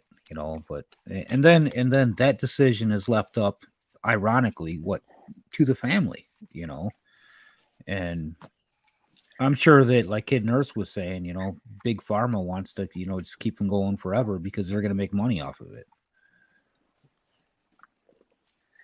That's the sad part about all of it, I think, just because, I don't know. Tough subject. I saw somebody in here talking about somebody being in a coma. I don't know who that was, but like for 6 months with no improvement. Are you still in here, or I don't know who that was. I saw that too. There's several that I've missed like that. Oh, I'm doing my best to review them. Personal story for you right here, man. My little brother shot himself in the head. Oh, I'm sorry to hear I'm sorry that. to hear that. Yeah. And well, make a long story short, I was like the first person to come around and see him. And yeah, we got to remember it. I'm sorry. We got to remember to talk to Frogger. Go ahead. I'm sorry. But needless to say, we got to the hospital and he was brain dead. He was alive. He was breathing, but there was no, neurological functions. They just weren't happening. It was just his body. His body was alive, but he was brain dead. And it was up to my father to say, hey, pull the plug or not. And well, with no brain function, I mean, it's just it's pretty much a vegetable. You know what I mean? Just a body, a living and breathing body with no brain. So, in those circumstances, I can understand it. If you're in a coma and there's a chance that you're going to come back, I can't see it happening. I would just vehemently say no. No, let them live because there's a chance. But if without a doubt, 100%, there's no coming back, then I can understand it. Even though we don't want to see him, leave. But I can understand that. Outside of that, I'm going to disagree. I read an article. Okay. I don't know if it's true or not. It was just something I saw. I don't know if it was Facebook or whatever, but there was like some guy, he said he was in a coma for 3 years or 6 years or something, but he like knew everything that was going on around him, even though like he Oh was, yeah. in a coma. Like I just, our brains are so amazing. Like we don't know how well they actually work. It makes you question that, if that makes sense. Yeah, and there's No, exceptions yeah, to it every. makes. Go There ahead, was a Bill. story. I forget where it was at, but this father's his son was in a coma. And the doctors wanted to pull the plug, and they're like, "Look, we need it. We're going to donate his organs, so we're pulling the plug." And this dude actually went and got a gun and went in and protected his son to keep them from pulling the plug.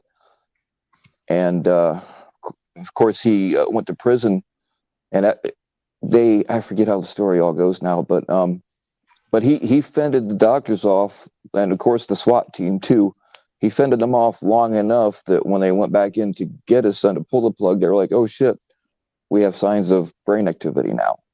So, I mean, the father went to prison, but it was worth it because his son came out of the coma, and they were going to pull the plug. I mean, shit like that happens, I look at it like, how you going to kill somebody when they're sleeping, man? They're in a big dream. You know what I'm saying? That's Yeah. how I see a coma. And anybody who's come out of a coma will tell you it's just like a big foggy dream. Right. When one of the times when I got called to the hospital, they were like 3 times they called me. They're like, "Hey, if you want to see your dad alive again, you need to get to the hospital right now." So you haul us down there. One of the times he was in a coma for 3 days. But I'm the kind of asshole. I make jokes at funerals. I mean, it's got to be the right kind of joke. You know what I mean? But I just, that's how I cope with things. But I told everybody that he wasn't really in a coma. He just got really good at ignoring my mom from years of practice. But he came out of it. I'm glad. Mm-hmm.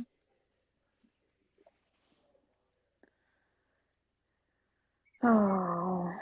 And I want to just take a minute and answer what I think it was For My Babies had asked this. Did I believe personally in euthanasia? And the short answer, yes. I do. I'm first and foremost a patient advocate, and there's a lot that goes into making that decision, but I believe that yes, patients should have that choice. If I were in that position, what would I want done? Would it be too much suffering to endure, or would it not?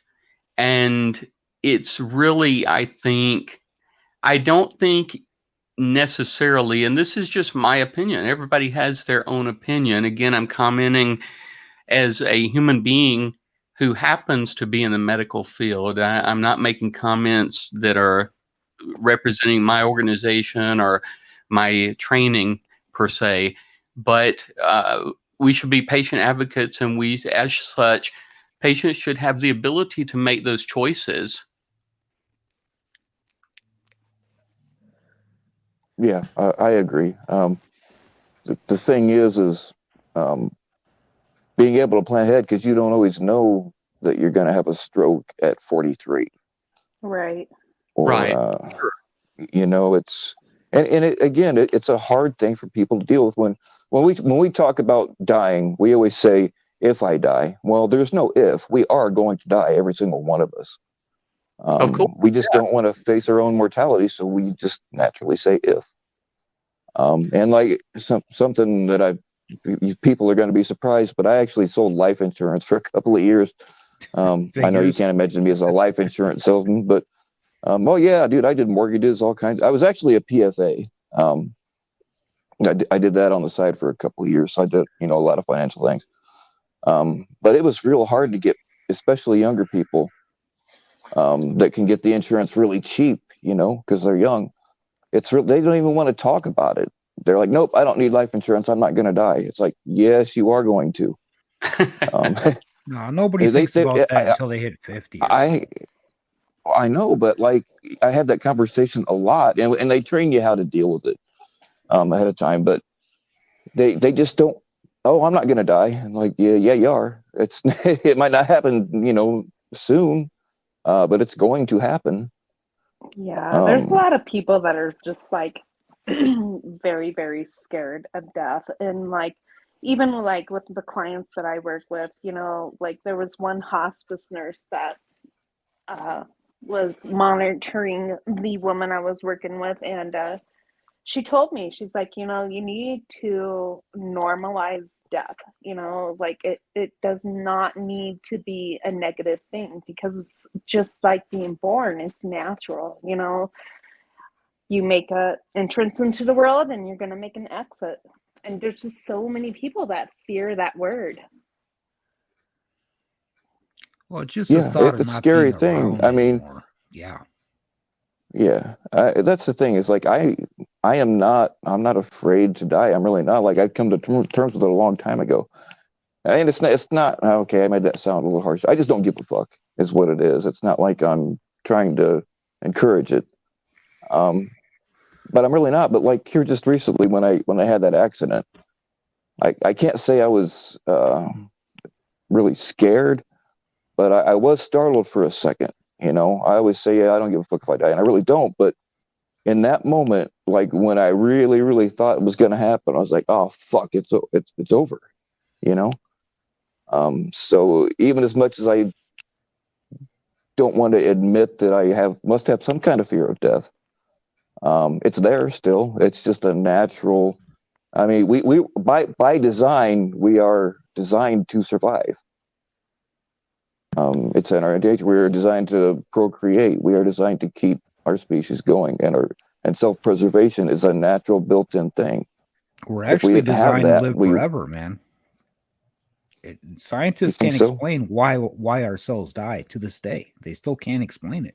There's no reason for them to die, Well, which is just because they strange. can't explain it, I mean, there's a lot of things that they weren't able to explain until a few years ago. But you know what I Well, there's mean? a difference between animals and humans. And the human body and the human cells and the way that they're constructed are completely different from animal species. It's one of those things. I mean, yeah, theological, whatever, call it what you want. It's just different. But we have the thoughts of not wanting to die. Animals don't care. You don't see an animal going and worshiping a rock because they think of a higher power.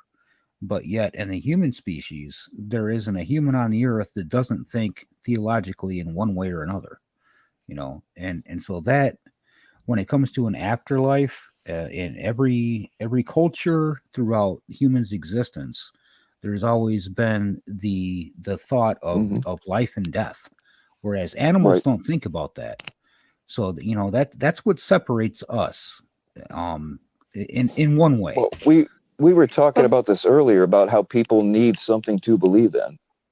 Um, and it's usually, if all there's a I don't even know how many different religions there are, but each religion believes that they are right, and they all believe in a higher power. It's in our nature to want to believe in something. I mean, we teach our kids, and I'm not comparing religion to Santa Claus like that, but like we teach our kids to believe in Santa Claus. We teach our kids to believe in something. We should be teaching our kids to believe in us, which hopefully you automatically do by example. But it's part of the human condition to need to believe in something. If you That's what don't I'm believe in saying. something, you get fucking depressed. You know, Yeah, you got to I have mean something to that's look forward to. mhm. I think there should be advanced directives. I think that everybody should have advanced directives, to get back at that subject. Um, I mean, we don't want to think about it, but yeah, it is a course of life. So yeah, it's sad to say it's something that we need to talk about. I think it's something that needs to be brought up more, with people, because a lot of families, they're held in the dark if something happens all of a sudden to somebody. They don't know what to do. Um, if we had these advanced directives out there, if people would just open up and say something, you know, like I want to be cremated. And I told my wife that. She told me the same thing, that these are Mhm. things Mhm. that need to be talked about. Absolutely. That's kind of what I Yeah. came up for. Is everybody knows I'm a terminal patient, and yes, my time will eventually come. I've lasted longer than they thought, but the biggest advice I could give people is, one, make sure your family knows what you want. Period. If you want to do not resuscitate order, get it done. Do that before you get sick. Make sure everybody knows what you want before you get sick. Yeah, before you're all on drugs and you don't know what you're thinking. Right. Do Can it I while ask what you're Do it while you're sick sober. with? I have a genetic disorder called hemochromatosis.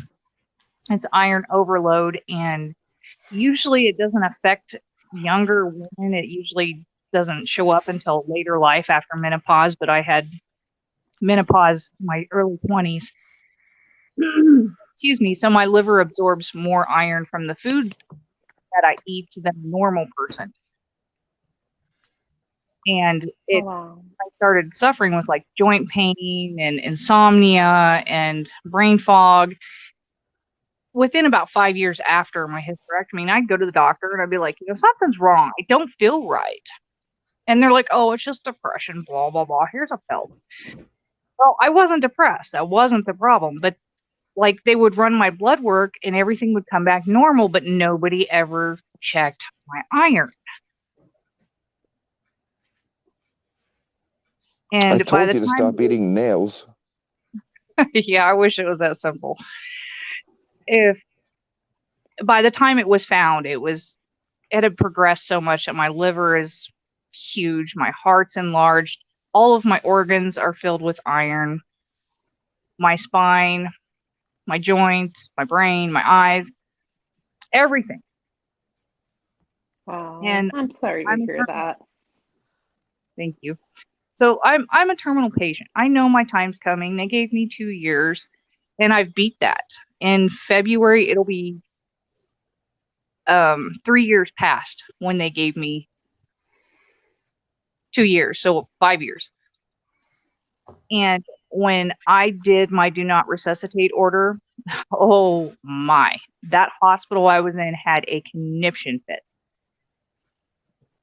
But I've always made it very upfront and honest with all of my family members, my husband, my kids, my parents, that I've always believed this is how I want. This is what I want. And if you go against what I want, I'm going to be very upset with you. Make sure it's in writing so that when the time comes, your family doesn't have to make that difficult decision whether to pull the plug on you. It's already there. It's in writing. They know what they're supposed to do. That's what I was getting at. Bingo. Wow. How do you feel? Like, do you still feel like you've got time, or like, have you ever like had thoughts of changing your mind, or, I mean, how do you even feel about like suicide? I went through a couple of severe months of hating God, which was weird because I've always been a spiritual person, but not a religious person. And I couldn't figure out why I was being punished. I've always been a good person. I've always taken care of people. I've always helped people. I've never, done anything to another person that I could figure out why was I being punished. And that eventually kind of went away. I had a lot of talks with who I believe in, and the peace came over me. And I realized it wasn't something that I did, but I can help save others from this torture of the pain that I'm going through every day if I tell people about it. Because it's very common, but for some reason American doctors are ignorant to it. I don't know if they just don't get, it's not pushed enough in med school. But one little mineral in your body can create so much chaos, whether it's iron or Bryden, what is Lisa's calcium? Yes. Yeah. Yeah, a little cocaine does wonders for. I mean, it rocks your system. It don't take Bill. much. There's a lot of vitamin C in cocaine. I'm telling you. Yeah. Ease the pain a little bit.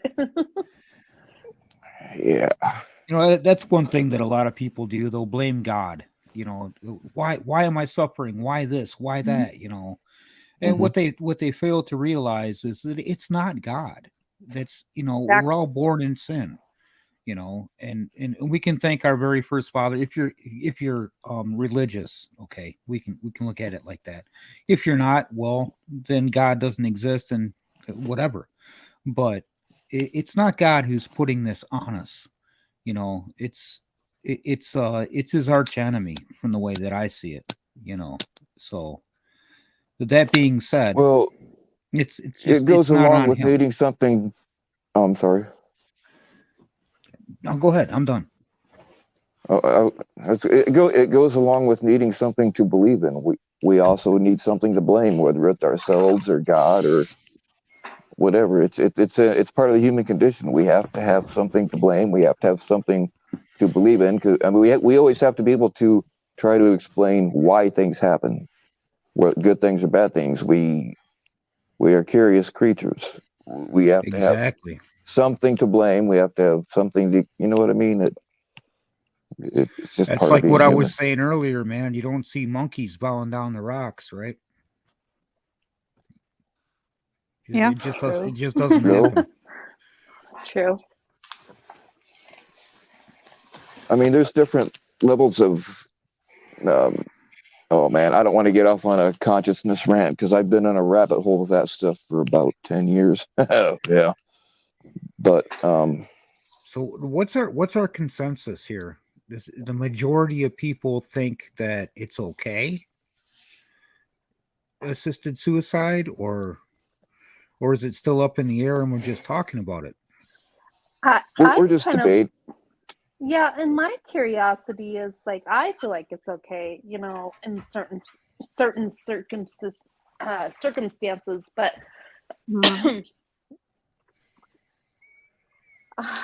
you know, it's hard to. God, sorry.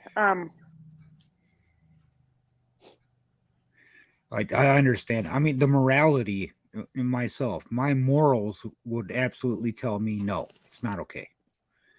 But then Yeah. again, if I was the one who was on that line and it was up to me, I couldn't tell you what I would want until I was in that position. Right. And you know, there's a lot of people that, like, in my circumstance, it was requested, but it just wasn't able to happen, you know, and it was very hard to watch the suffering, you know. Well, we So aren't exactly putting it up for a vote. It's just a debate. There aren't any winners or Oh, I losers got here. you. I don't think there's no right or wrong answer. It's just about how No, you feel yeah, personally. you're right. There really You know. isn't. I think everybody should have a right, though, to like make that choice, you know, just like, you know, the whole dog situation. They can't choose or whatever, but they don't speak human language, you know, they may feel that way. I have no idea. You know what? Wasn't it I've had dogs specifically that were suffering, and they look at you in a certain way, and it does seem like they're telling you, just end this for me, please. You know what I mean? Absolutely. So Yeah. People shoot a horse if they got a broken leg. I mean, I think humans are different. Animals and humans are in a way alike, though, because like what Bill said about the dogs with my cats, I've had several that have just given me that look, like, you know, it's time. Well, maybe that's what you want to see in their eyes. I don't know. I don't. Animals are funny. Sometimes you can detect emotions from them. Other times you can just try to pick it out of them. Humans are the same way. Yeah, yeah, but we have words. Yeah, I mean, I don't- nobody's saying that shooting a dog to put it out of its misery, or putting a human out of their misery. Nobody's saying it's the same thing exactly. But what the debate was earlier, is that if we see an animal suffering, we will end its suffering pretty quick. If we see a human suffering, we want them to linger on. That was really kind of the debate, and I understand what you're saying perfectly. That humans and animals are not the same thing. I'm not really particularly an animal lover. I would hate to have to. I mean, everybody knows You who little lie. fucker is. You I would lie, I would bro. hate. No, I'm really not. You and If your I, kitty I videos, man. You're a liar. Yeah, I I wouldn't. know, I know. Look, do you know why I put up the kitty videos? I put up the Because kitty you videos love them, bro. because the chicks like them. I'm doing it for the chicks, man. My Mhm. ass. Keep using excuses, Bill. Yep. Mm. Bill, the hard But guy. He doesn't want to know. I would hate. Doesn't want anybody to know he loves animals.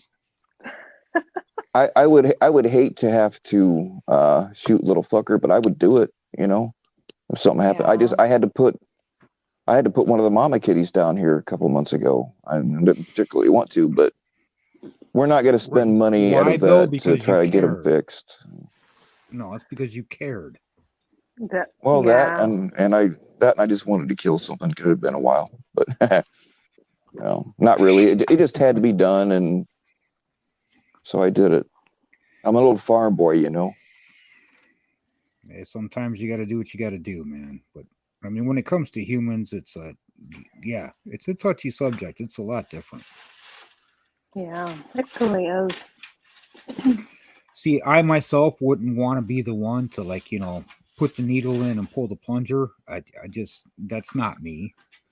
Like I was saying earlier, I would leave that up to the patient. I think that's the most sensible thing to do. I think it should be a right, maybe. And a lot of religions out there, they're totally against it. Suicide, you're going to be condemned and blah blah blah and so on. But I don't know. I generally think that if you're suffering enough and if the pain is enough to just keep you in constant misery, then you should have that right to say, okay, you know what, enough is enough. Right. But I think that you should be able to make that decision before that time comes, so that way it's not drug inhibited. Mm-hmm. Right. As far as maybe advanced directives. Well, and that's Yeah. the fucked up thing, like that decision becomes the government or whoever takes care of it, social workers or whatever's decision. Like, what is the guideline that qualifies you to make it happen? And why does it have to be so far out? Do you know, Kidner? That's what makes it really hard. I don't. It's my possibility. I'm sorry, Brian. I didn't mean to step on you. Go right ahead, man. I'm looking forward to hearing from you.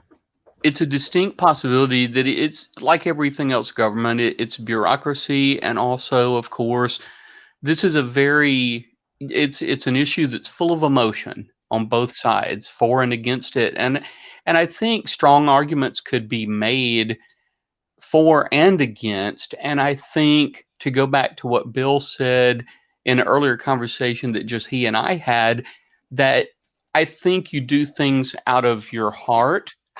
And as long as you do things that are from pure motive, then that's what you have to live with. And I think the reason, let's face it, it would be a different world if they said, okay, everybody that had, chronic pain, everybody that had migraines, they could just, go check into a clinic and just end it. So you can't have that type. So they have to have a degree, I think, of keeping up appearances, if you will. They have to at least keep the subterfuge that this is a important issue, because it certainly is. It's talking about the sanctity of life, and we as humans, there's nothing more precious than the sanctity of life and I agree. prolonging that if we can. I think Yeah, of maybe course, but if there it comes comes to a a point terminal where, level, yeah, there comes a point where, yeah, you're prolonging a life, but I mean, is it really worth it to that person? I mean, if you're Right. just laying in a bed, starving to death, wasting away, it's to me, I can't justify keeping that going if you're able to end it quicker. They are going to die very soon. Why Exactly. Sure. squeeze them out? If if they want to if they want to go through that, fine, but let them. I'm not saying just kill everybody that's in bad shape. What I'm saying Yeah. is, if a person's going to die like within the next 2 weeks, why squeeze it out? Why make him go through 2 weeks of hell when you can end it right now if that's what they want? Yeah, Yes. I, And I I agree. agree with that. Mm-hmm. I And think you got a 90% majority on that one, and that's what I was saying. I believe that if you know that it's terminal, and you passed a certain pain threshold, and it's only going to get worse, and drugs aren't helping, and if that's what that patient wants, then I hate to say it, and I don't want to agree with it, but I am going to agree with it at that point. They make it Mhm. where they're not given that option, though. Even Colorado, like Right. Colorado has the laws where, they do apply the right to die with dignity. But like I said before, in our situation, like it was a 30-day wait period for it to even get like approved or reviewed or anything like that. And like the dying process was 5 days. Yeah, so it doesn't make sense. No, it doesn't make sense at all. It's like, if they want the person to be terminally ill in order to qualify, why does it take so long to qualify? Money. Yeah, it is all about the money. It really Well, is. and I think Yeah, that it's 30 days is also like what we were talking about earlier, where one day they wanted to live, the next day they didn't, the next day they did, the next day they didn't. I That's think what I that was kind of saying. falls in with that also. It Yeah. does. It does. To But make there's some of sure them that that just humanity. don't have that choice anymore either, Like they're on their deathbed, even if they want to live. Like Now, I in was my saying, that's how case, my grandma was. The one day she wanted to die, the next day she didn't. And it was a constant struggle. But with some people, it's just like that's all they want. Right. they've reached their yeah. limits, they know they're done. But in my state of I Kansas, mean, we don't have the right. And I'm going to tell you right now, when I get to the point where I've had all I can take and I know I'm done and my fight's gone, my government wants to come and tell me shit. yeah, that's kind of what I was saying. Is like I hope that I have the nerve to uh, self terminate. Before it gets to where anybody has to make any of that kind of decision or see me. I've seen too many people that I loved and that they were strong people. And I know them as strong people, and then you see them in their last days. Their wife is wiping the drool off of their lips, and they would not want that. Even though they're not No. conscious and can't tell us anything. I don't know. There's no right answer for this. It's just what we feel. See, myself, man, I'm one of those guys where I don't care how much pain I'm in. I want to live. You know what I'm saying? And if I'm not able to talk, I don't want to have somebody else have that decision made for me. That's Yeah. just me. That's one of the reasons why I would oppose it. Because I don't want anybody else making that decision for me. And please have it put in writing. So then again, it goes back to advanced directives, which nobody ever fills out. Nobody ever does. So it just, it's a good thing to think about. It really is, but even like when you do think about that, like you can only go so far. You can have requests, you know, whether you want pain medication or do not resuscitate or any of that stuff. But Yeah, big page full of ifs, right? yeah, you still don't have that choice to die if you're like in a state where you're already dying, you know? Yeah. Well, I guess I shared my opinions, guys. I'm gonna hop off the panel here. Thank you, Brian. Get All right, myself man. some sleep. Take care, Brian. Dude, Appreciate you, yeah, man. dude. Thanks Yeah. a lot for coming on, dude. Good talking to you. Thank you. Not a problem. Appreciate you all. Give Lisa All right. lots of help for us. I will. Thank you. Now, when I did my do not resuscitate order at my local hospital, those people freaked out. Like I worked with them and they were freaking out, like trying to talk me out of signing all this paperwork. And after I told them why I was doing it, but they kept saying, "Oh, but you're so young. You're only 39. You could have a long life." And I'm like, "Nah, no, that's done. Right now, this is about I can't be hugged. I can't wear a bra. I can't wear a seatbelt. My rib cage is so inflamed from my organs being enlarged and pushing up on it that it hurts. And if somebody tries to do the resuscitation on me and they're pushing on my rib cage, I don't want to wake up. That pain will be so horrible and I will be in such misery. I don't want to live anymore. Do not touch my rib cage. Oh yeah, and like to do CPR the right way, you got to break the ribs anyway. Yeah, it does. It does break the ribs. Mm-hmm. And so eventually I got to do my paperwork, which I carry with me everywhere I go whenever I leave my house. So if something ever happens, it's legal. But yeah, they were freaking out. Well, and somebody's so young, and if they knew you, I don't blame them. It's a hard. I mean, the thing is, when you say DNR, it's not like you're signing something that's going to speed up necessarily your death. I mean, it will, like right at the very end when you're gonna die anyway. But Right. yeah, I don't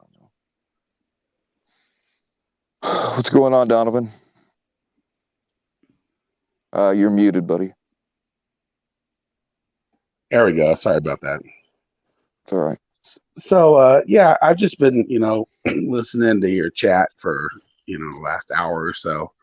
And I saw a story that was in Canada about how, so they've started assisting suicides. And there was a story about a female veteran that contacted, whoever she needed a ramp. And they asked her if she was interested in assisted suicide.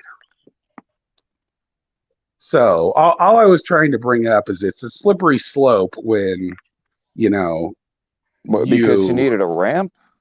Yeah, that was the only reason. You can look it up, I'm not lying about it. Yeah, I'm not. No, it was literally. It was. I'm just. No, Like it a was ramp, literally is today. she like wheelchair bound or like what was the situation? I'm not sure if she was or not, but she wasn't asking for anything like that. She was literally, and so obviously it could be untrue, but the thing is that you have to realize that, it's a slippery slope when you allow this and then people actually want to get rid of people. That's another thing. Oh God, yeah. There's a lot of people in the world that are interested in, depopulizing. It's not a uncommon thing. Yeah, there are people and agencies that go a bit overboard with, hey, you want to die or whatever, but well, the whole thing with Klaus Schwab and they say that we have to get down to, we can't have so many people. And so the whole thing that I'm just trying to bring up is that there are downfalls, and I agree, with everything that everybody has said about, how people, feel and what they should, they can, they should be able to do that. But it's also, there's also evil factors that are in this thing as well. Yeah. Oh, I started looking at pussy and I lost my train of thought. Happens every time.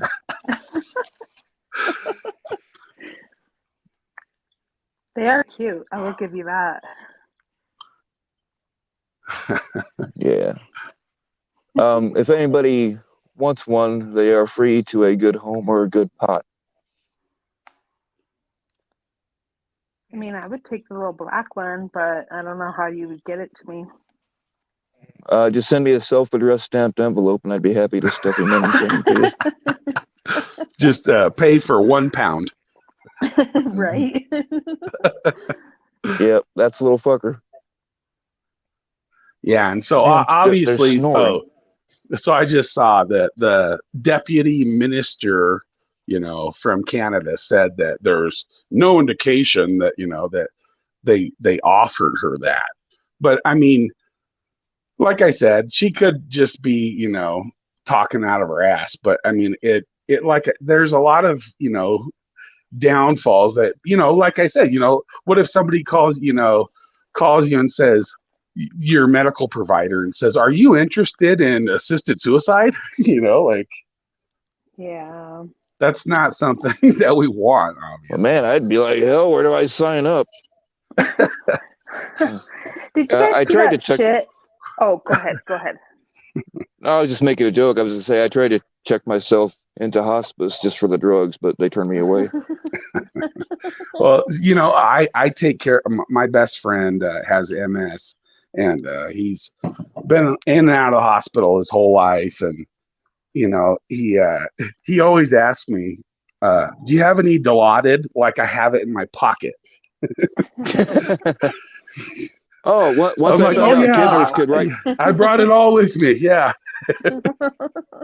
Once I found out kid nurse could write prescriptions, I wouldn't leave him alone until he filed a restraining order. That's the great thing, though, is that the discussion on this, panel tonight has been really deep, and I'm not going to lie. I've almost cried a few times. I'm very emotional when it comes to, certain things like this. But it's really been, it brings home, like where this is, the predator catching community. But the thing is that everybody deals with things like this. Yes. I mean, that's how we all know each other by the predator catching community. I've kind of been trying to do different things and break away from that with my channel. But the problem is or not really a problem. Like we all know each other from one thing, so that's our common ground. So that's what always is going to get brought up here. So I cannot escape, especially because of who I am. I'm never ever going to escape that kind of stuff. I mean, I Right. totally 100% support the community, but as far as the drama and shit goes, I'm never going to be able to get away from it. So What kinda is gave up. that one common thing, Bill? I'm just curious. Catching predators. Oh, okay. I thought you were gonna say something else. Well, yeah, the Sorry. we had somebody, Joy. Joy, if you want to come back, I'll throw out. I'm not sure, I don't think she got to talk, but I'm not sure who she was.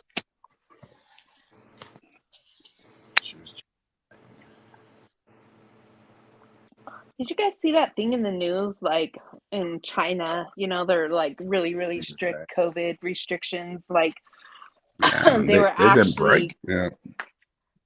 Well, they were. There was people coming out saying that they were actually cremating people that were still alive, like in body bags. That's hot. Yeah, that's there's horrible. always the worst propaganda is gonna always come out of China. not propaganda. I'm not Yeah. saying that's even not real. It could be real too, but COVID was, that straight up came from China.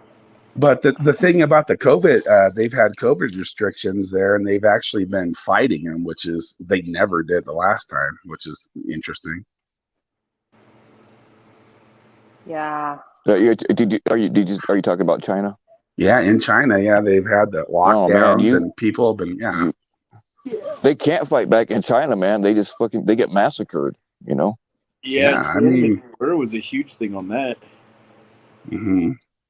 That was like a real fucked up thing when China tried sticking up for themselves. And look what happens though in the media. Nobody says anything about it. Fucking crazy. Mm-mm. I mean, it's very rare. You'll see some right-wing media say something about it, and you'll hear a little blurb here and there, but it's just sad how that our world news is so spun now. Go to RT then. RT is pretty good. Pretty unbiased about a lot of bullshit. It's crazy. Yeah, I tend to shy away from mainstream news, but I do like RT. They do seem to. yeah. I mean, it's really hard to tell what's propaganda from anybody's government and what's not. Oh yeah, it's a shit show now. The whole goal is to scare people. If you feel scared, they're getting it. I remember when I used to watch CNN, and when I was like 12 years old, and the Desert War was going on and whatever. I mean, that was when it was actually they just reported news. It wasn't their slant on it. Like the Anyways, actual thing in the Desert Storm. Guys, I kind of want to keep. I kind of want to keep the stream. I'm going to keep the stream separate from. If you guys want to do a different stream right after this, well, I will do that. But right now, I want to keep this stream because I have reasons why I want to keep it separate from everything else. Yeah. So if we could keep it up on the topic, please. Yeah, I just want I just called in to tell you about what they were doing in Canada, and to think about the worst side of what could happen. And so I just wanted to come up and say that, and I thank you for having me up on your stream tonight, man. All right, no problem. All right, have a good night, guys. You too. All right, you spoken about eugenics? No. Would that be somewhere on the topic as well? It kind of concerns everything on the assisted suicide stuff that was being spoken about earlier. If it's related to assisted suicide, go ahead and talk about it. Oh yeah, no, it's a I don't even know what to call it, but it's like a whole outlook thing, I guess, since World War II. That's when it kind of became a huge thing. But Soylent Green, I mean, people hear little blurps about it here and there, but essentially it's just if you get to be a certain age and you want to go, you can sign up and they'll send people over, and you're essentially able to have an assisted suicide at that point. Or if they feel that you're not much of a benefit to the community, it's the same thing. Where is that? Yeah, so it's more of a discussion on everything, but the Nazis were huge on it, but I'm not trying to go that way. But it's more or less like it kind of spawns from a lot of different places of control and hatred, I guess is what I would say. But then at the same time, I mean, you have people that hit 80 years old, they're done with everything, they're old, decrepit, and they don't want to be there. So what do you do in those cases? But yeah, there was some serious talk about people being at a certain age, like let's say you're 75 and then decrepit, and you're not essentially, that you would be coming up for termination. They had a movie, not 1984, but Logan's Run was kind of briefly based. I read that. I've read 1984 a bunch of times. Yeah, everybody should read 1984. Yeah, no doubt. But I mean, that's basically eugenics at its finest. But then you have Logan's Run, which goes even deeper into it, where everybody's got a time limit on them, and they go and they're either sent back into the ground or into people's food and everything. Like over in Europe, like this sounds crazy as hell, but they're taking aborted fetuses or dead babies, assisted suicide, whatever, with them if they don't want them. And they're heating their hospitals. I mean, you can Google that. It sounds just batshit crazy, but They're what? It's a very true thing. They're using aborted fetuses, and I'm not even sure if it's even like dead people in general, but they're definitely using dead babies to heat their hospitals to save money. To heat? To Yes. heat? Yeah, so if you Like warm? Yes, yeah, to keep warm, to stay alive, when it gets cold. So yeah, if you Google Wow. that, I mean, they have so many different news companies, coverages over it. But What the fuck? yeah, no, it's a completely what the fuck. But that's where that whole eugenics goes to, where the assisted suicide, like, where does it stop? Wow. So yeah, I mean, there's a lot of stuff happening nowadays that people aren't really in tuned about, but yeah, we do have certain things with eugenics going along with nowadays. So, and some of like the laws they have passed over in the UK with some of the assisted, I guess, suicides for kids, like babies and stuff.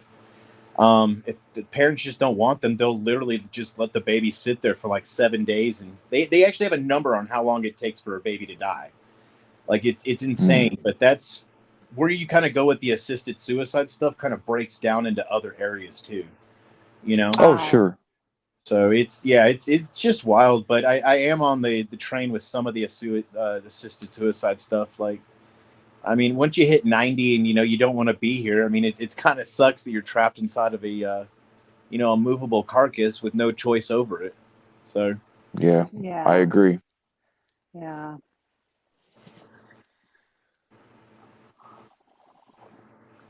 Yeah, it gets tough. Like, there was some woman, I saw her commenting on the right to die with dignity, and she was talking about, she was older, but she was talking about like having autism and being bullied throughout all of her life, and just having just repeated traumas that has affected her mental state to a point where she just didn't want to be here anymore. And I think this goes back into the conversation like Bill was saying earlier, like, you want to die one day, you don't, or like, if you really want to do it, you will. But like, she had brought that up as a thing for change, just another aspect of the whole situation. It's wild. I don't understand. Like, I don't know. I was just talking about this with a friend as well. Like, about people going through some of that type of stuff. It's, I was encouraged to play with people and like, be friends with people that, had I don't know exactly how to say it without sounding rude, but just, mental disabilities of sorts.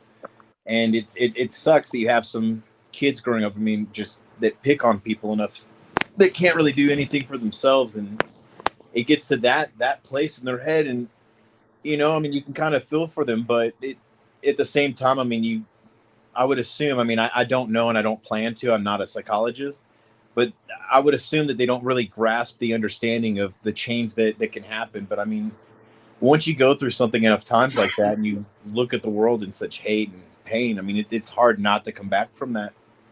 Yeah. I have a 21-year-old son that has autism, so, and he was bullied quite a bit in school. I mean, he's not suicidal or anything like that, but I think I can see that point of view of it being like a very lonely life, Very much so. I mean, a lot of them are looked at upon as just, they're different in a sense, but I mean, we're all different in a sense. I mean, I'm ADHD and bipolar. I'm on the autism spectrum, and you wouldn't even guess it talking to me. I didn't even know that. And I'm 35 years old, and I just found that out last year. So I mean, the word autism, I'm not even sure like why that's even used. Like, people are smart in their own ways. I mean, you have what they call autism, but you have these kids that are autistic, but they're all savants. Most of them are, or a lot of them are. And I mean, they're we have somebody in the community that you all know her, but she has Asperger's. I know she has Asperger's because she's in the bathroom for a long time. But anyway, she calls it her superpower, and I'm telling you what, once she decides to get something done, like research on somebody, by the end of the day, you will know what their shoe size is, and the date of their first haircut.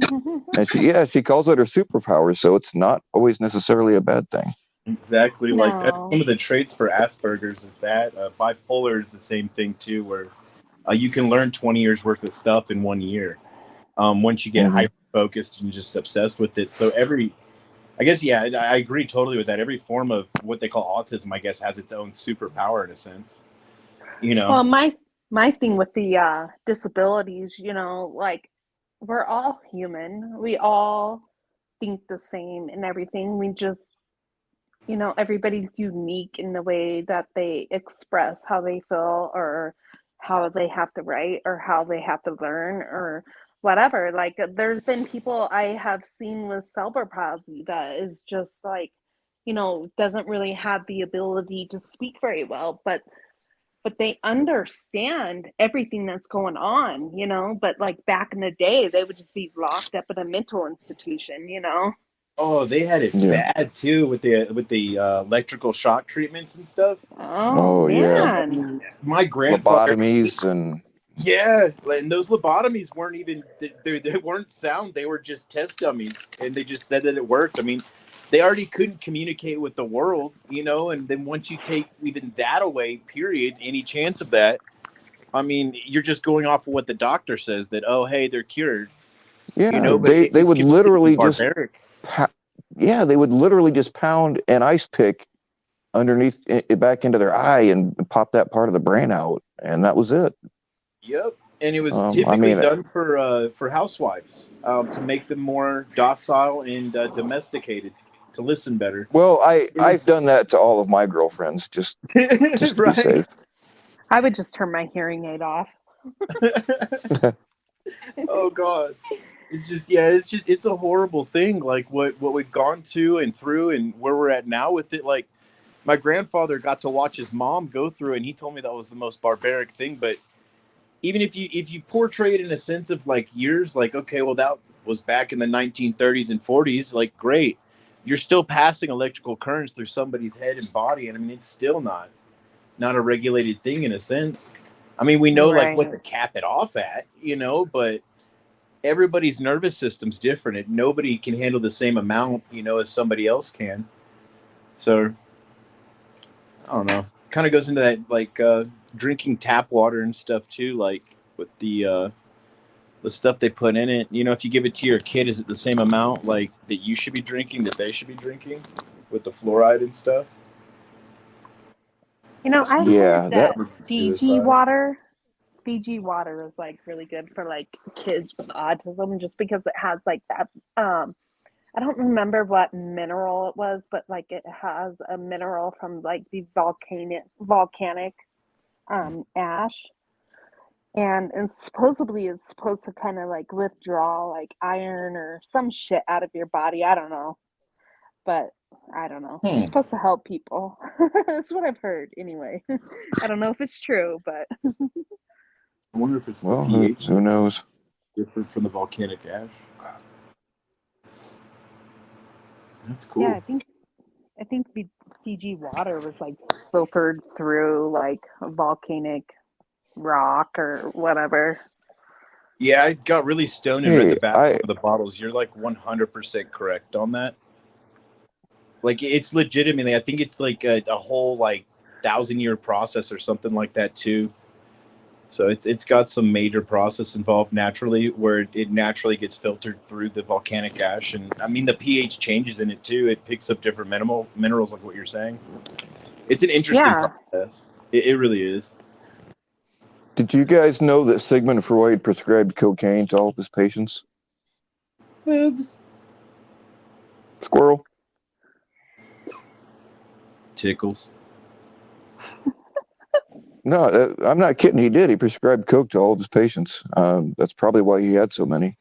Well, I wouldn't doubt it. Yeah, definitely. Just keep coming back. This dude's working.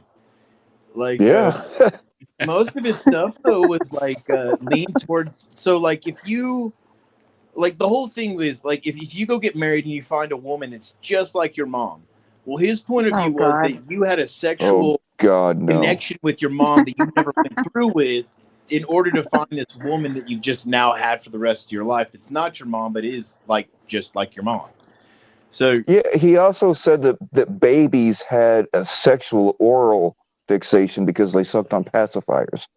Ah, that's bad. Same Holy same fuck, same all thing right. with anal. Well, check Sigmund this Freud out. He was will fuck talking off about in the head. he was talking about people that put things into their mouth, and he would say that's all because of a deep-seated sexual desire to suck a dick. And then somebody said, well, yeah, but you smoke cigars. And he said, well, sometimes a cigar is just a cigar. That's like, okay, buddy. What was that from like 21 Jump Street? That kid was like talking about like he had a problem with drawing big veiny dicks and shit.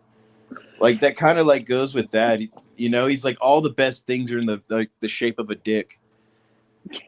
Like corn dogs, hot dogs, cigars. They're Oh all my like God. it's just funny. It's just fucking hilarious when you stop and think Dicks, about it all. I'm sorry, but dicks are ugly. They really are. Sorry, guys. Oh no, believe No, they're me. not. I don't like getting dick Right. pics either, like at all. Like at all. Like I'd much rather get titty pics in the morning. That'd be great. Be awesome. I mean, if somebody's gonna send me a dick pic, I'd rather have like they got to take time with it. You know, like getting a Sharpie out. Everything's got to be like on point. Maybe some googly eyes. Maybe like some finger puppet costumes. It all depends, but it's got to have some time taken into it if somebody's going to send me a dick pic. I can appreciate that. No homo shit, but I can definitely appreciate that because somebody had to take some time. I was gonna say, man, if you want, I could hook you up. Just saying. I mean, if you're willing to do like a 15-minute prep and then a dress down, then a rehearsal, and then send me the pic after it's gone through 200 hands, we're down, dude. I'm cool. All right. I don't know that Tie a that string got- around it and worth have a puppet show. My streams always wind up with dick pics. I go figure. But anyway, man, I all do the want to best keep this things are stream the shape of a dick. separate. I do want to keep this stream separate. So if we're done talking about doctor assisted, whatever, I'm going to end this. And if you guys want, I'll start a brand new one. It's up to you guys if you want to talk about other stuff. I don't know if anybody else is planning on going live or not. I could talk about anything. Yeah, I'll come back on. All right, cool. Hey, Tori, I really appreciate you. Torré. Torré, God damn it, I'm sorry. It makes me, when people do this, when people reach out to me and say, hey, will you do a stream about, something different than the fucking drama bullshit, makes me feel good. I appreciate it. I appreciate you for doing that, and I really feel like as touchy as the subject was, like we had some really, really good conversations tonight, and I appreciate all of you for being here for that. So, thank you. Yeah, I do too. Absolutely, and thank you, Tori. Thank you, Kid Nurse. Yeah, Kid Nurse, thanks for coming up. Really good. Oh, what a pleasure. Yeah, thank you for having me. All right, appreciate y'all. Yeah, anybody that wants to do something different, by all means, you're more than welcome to reach out to me. Nevermore, we're going to address that on the next stream. I don't really want to get into it here. All right. Stay live if you. On we go. All right, y'all. We'll see you in a few minutes, and I'm not going to say my usual exit phrase, but Squirrel. Squirrel. All right, y'all. I'll catch you in a few minutes. Be on the lookout. All right, y'all. Nice. Stay well. Good night, all.